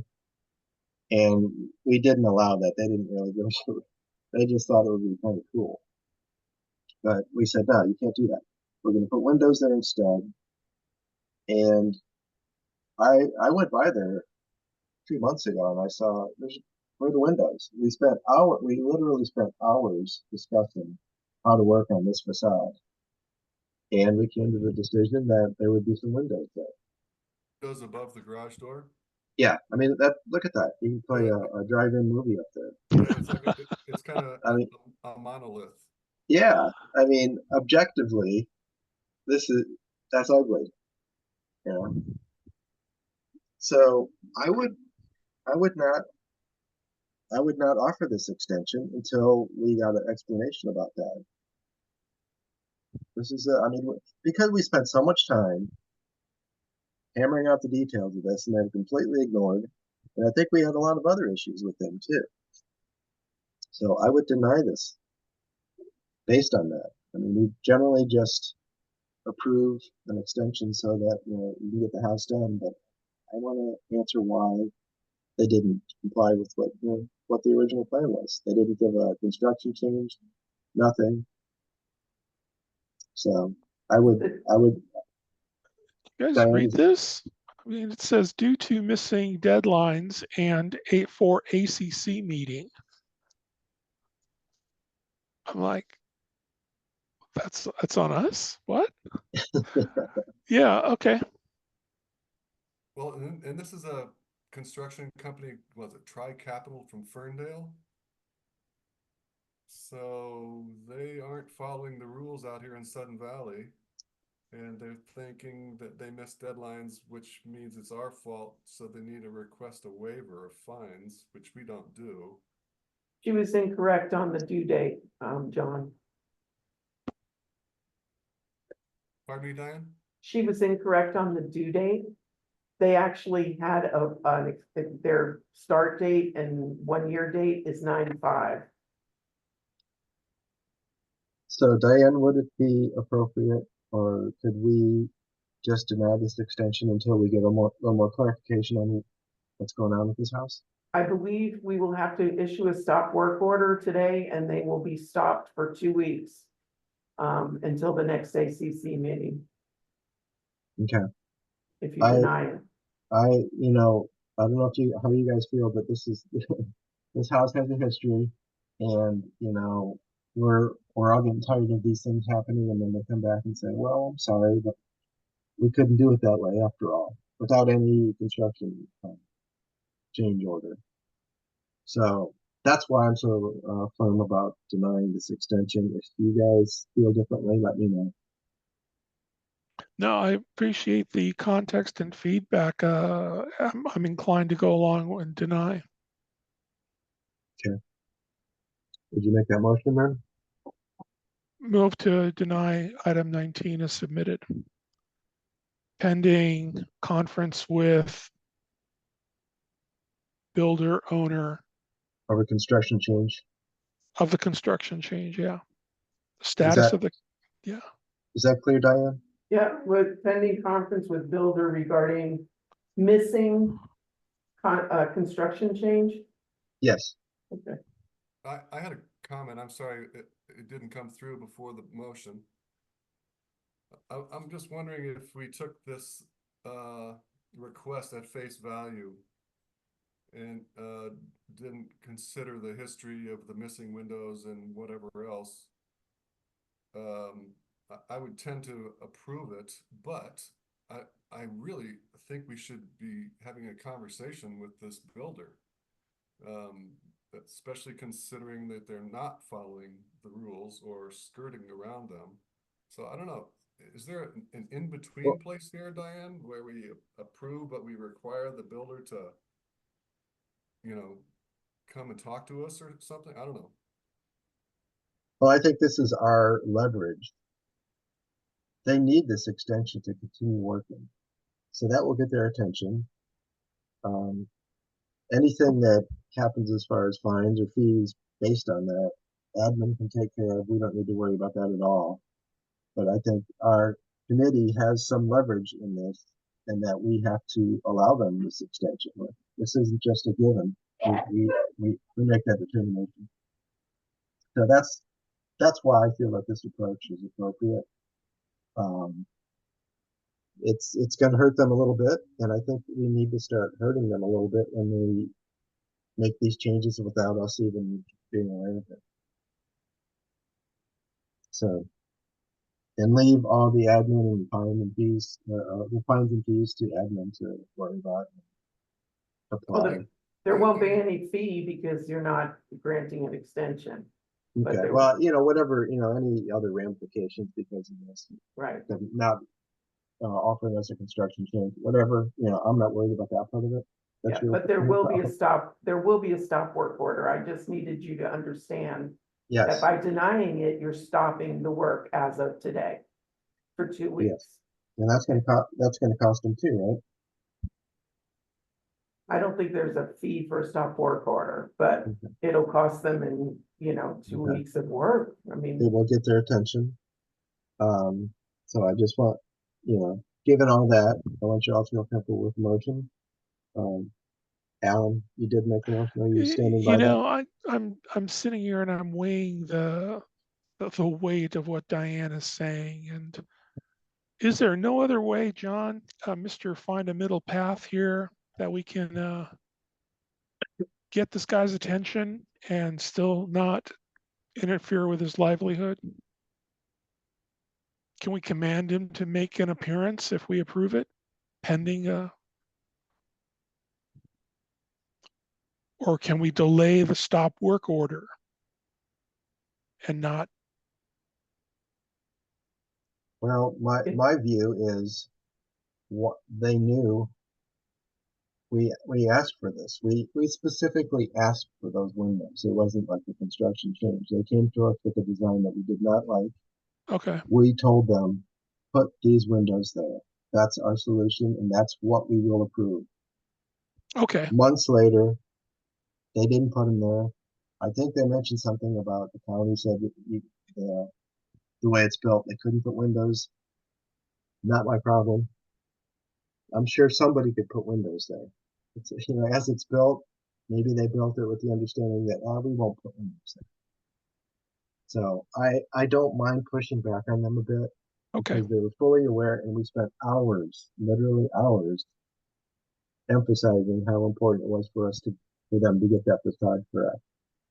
That's my view, but I want you guys to feel comfortable with any motion that you make, and I'd like you guys to make it. I really need.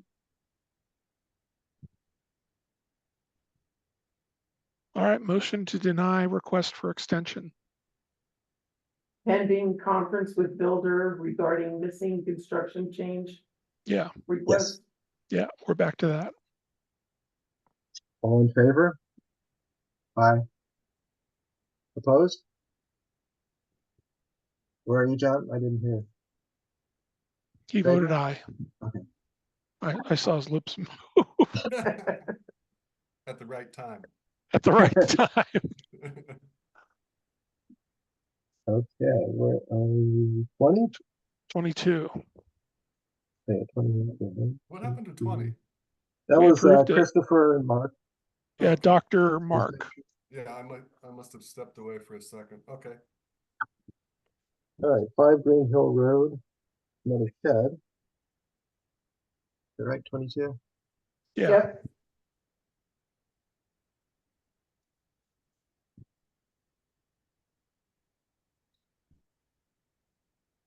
Oh, I yeah. was fine with it. Dark gray Yeah, I roof think, shed with a premium shingle roof. yeah, it's different from the roof on the house, but I think it's not attached. I don't have a Right. problem with that. And it's a typical type of roof that you Yeah, get with these sheds. it's out by itself. Yeah. So I'll make a motion to approve item 22. All in favor? Aye. Aye.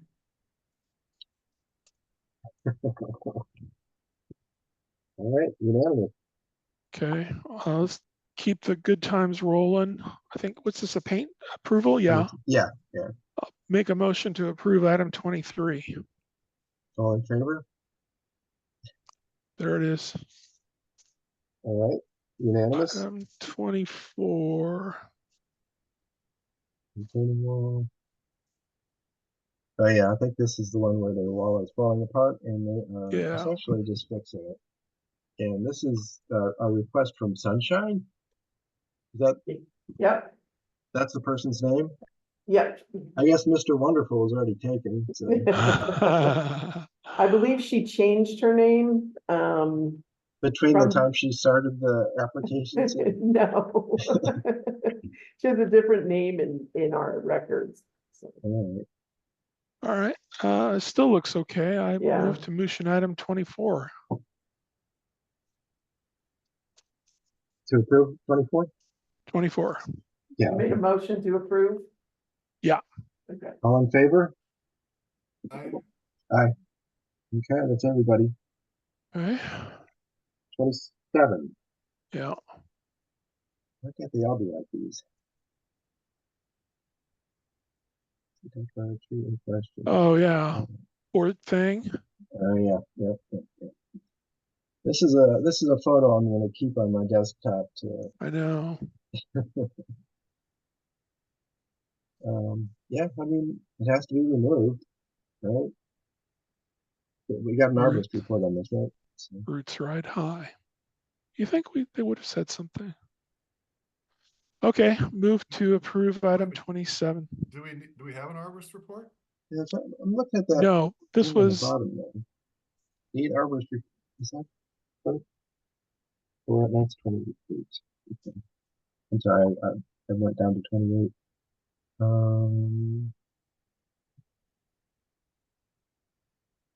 This is the one that Joel said later in an email that where it says SV inspector on page 1 is inclined to agree that it should come out. Joel did not say that according to his email. Right.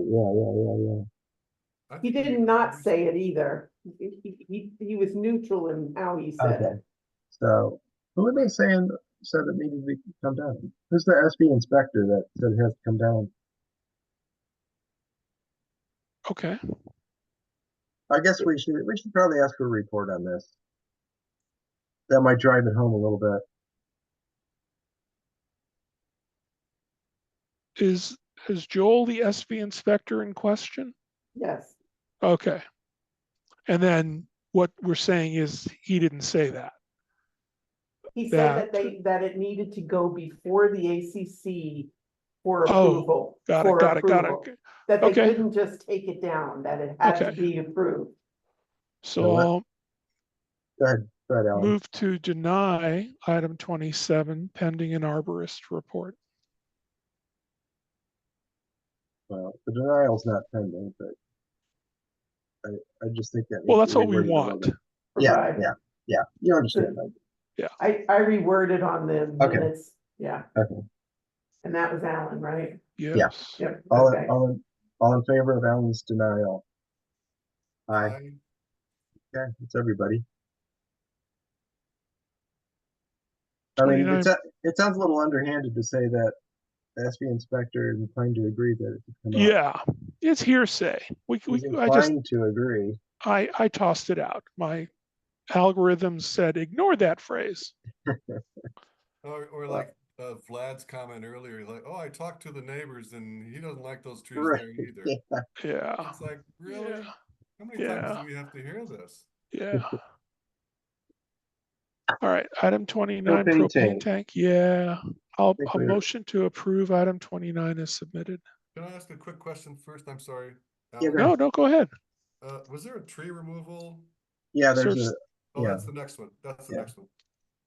Sure. Sorry, go ahead. Motion to approve item 29 by Alan? Yeah, motion to approve item 29. all in favor? Aye. Aye. Okay, with everybody. 30 is the.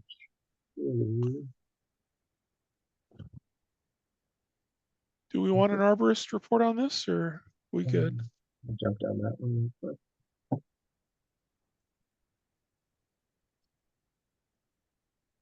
Have their crown missing and are diseased. Which side of the line are we falling on here? let me read this real quick again. Sure.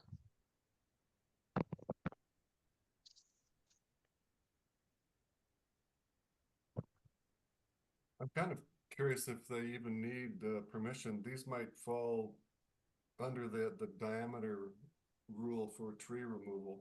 But they have to be within 10 feet of the house. Oh, is that right? Yeah. Diane, you're such a source of information. Like So the I'm not Google sure of what this. you're like What's the Google of circle? SPCA. What is the red circle indicating What red circle? on the photos? I don't see a red circle. I see X's. Item 30. Those are the two Oh, wait, little I'm on trees that are supposed to get blown out. Oh, who's that looking at? I was looking at the other one, the previous one. Okay. And the Oh. one on the left is where the propane tank's going. The proposed propane tank relocation is to be where the left tree is in the photo above. Oh, you're there. Okay.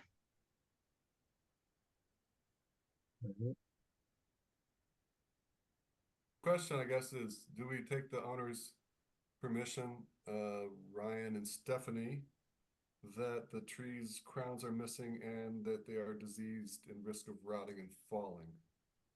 That's their opinion.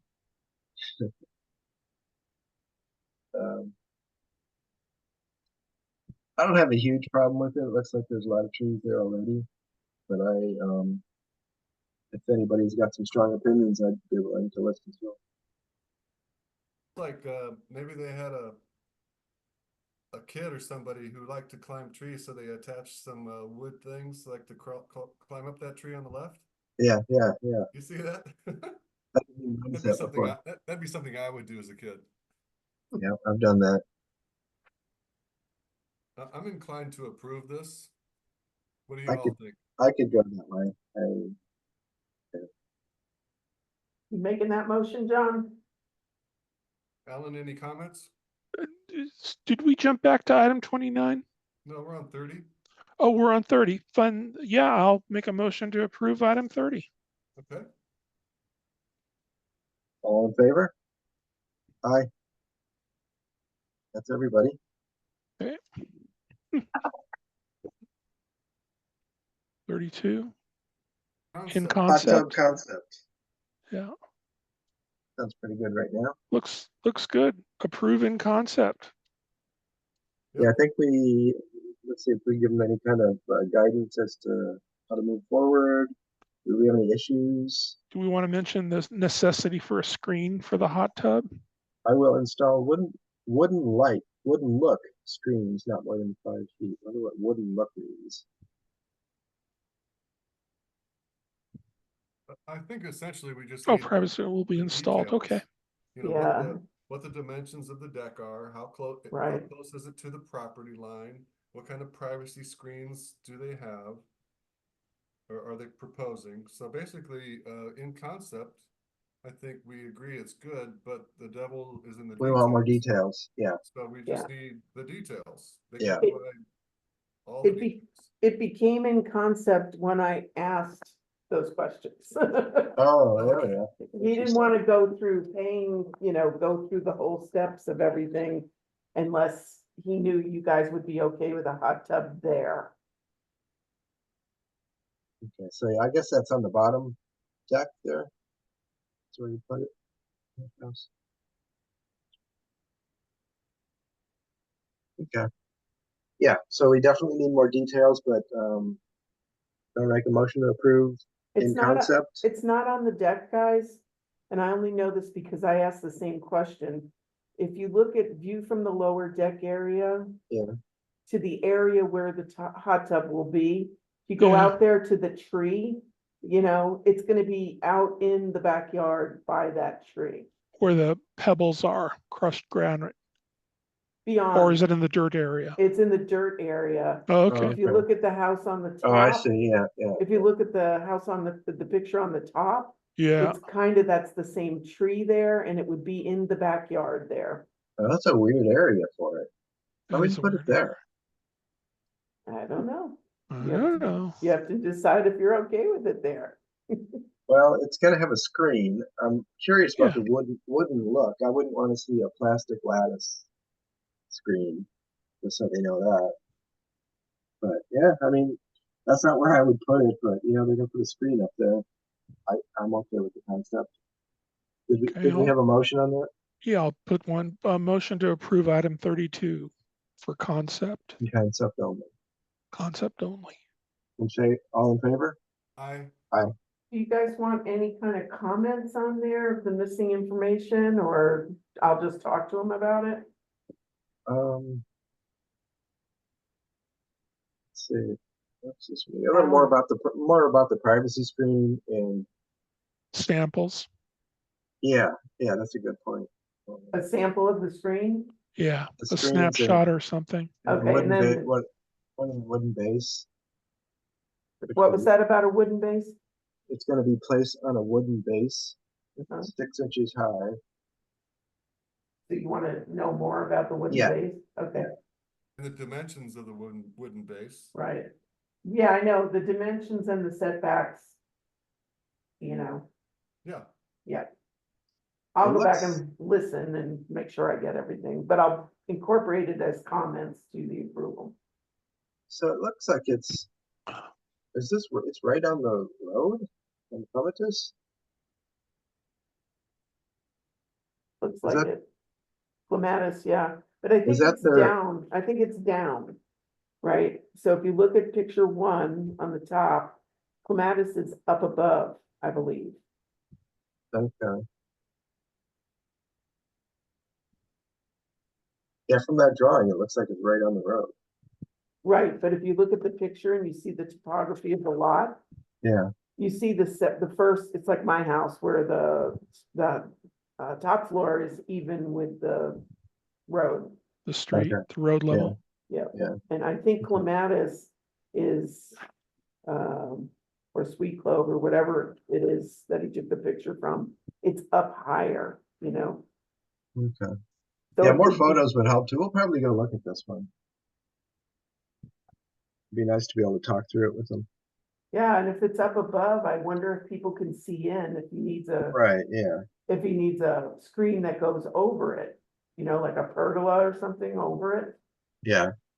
Well, if we don't have a 40 item agenda next time, might be more likely we can visit them. Please, yes. Okay. Diane, can we add one more thing to the in-concept approval? Yeah. Could they stake out the hot tub deck for us? Yeah, That's a good idea. I usually tell him that. Great. I think actually that's what set him into in concept, because he didn't want to do all that if you didn't, you know, you didn't want to even like the idea. Probably gonna change his mind after he gets on his homework. Okay, All right, 37.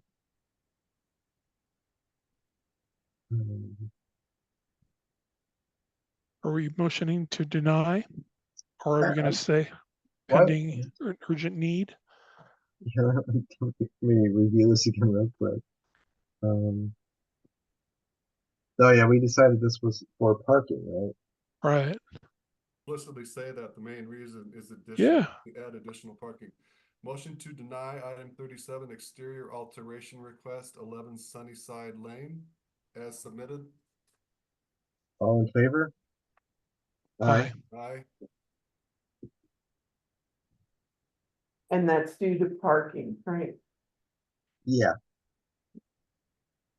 I mean, if we approve this, yeah, SVCA would have to, the maintenance would have to look at it anyway, right?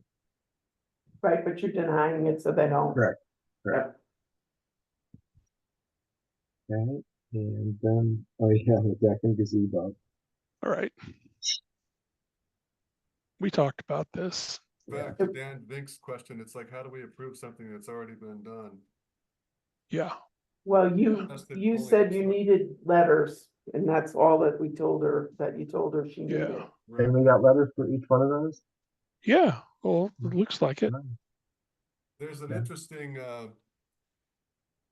it's sort of a Robert's Rules thing, and I know we're not gonna do this, but, you can approve something, that,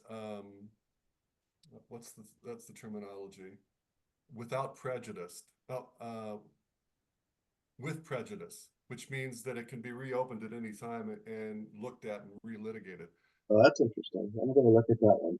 I know, right? We might be able to use that in some cases. Approve. I would say approve without as long as they get prejudice. their neighbor to fix that retaining wall above it.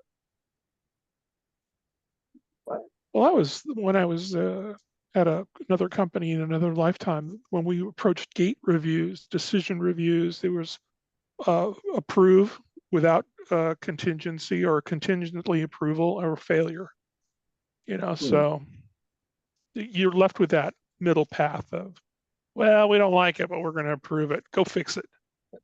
All I know is that we should never defer. Defer, right? No.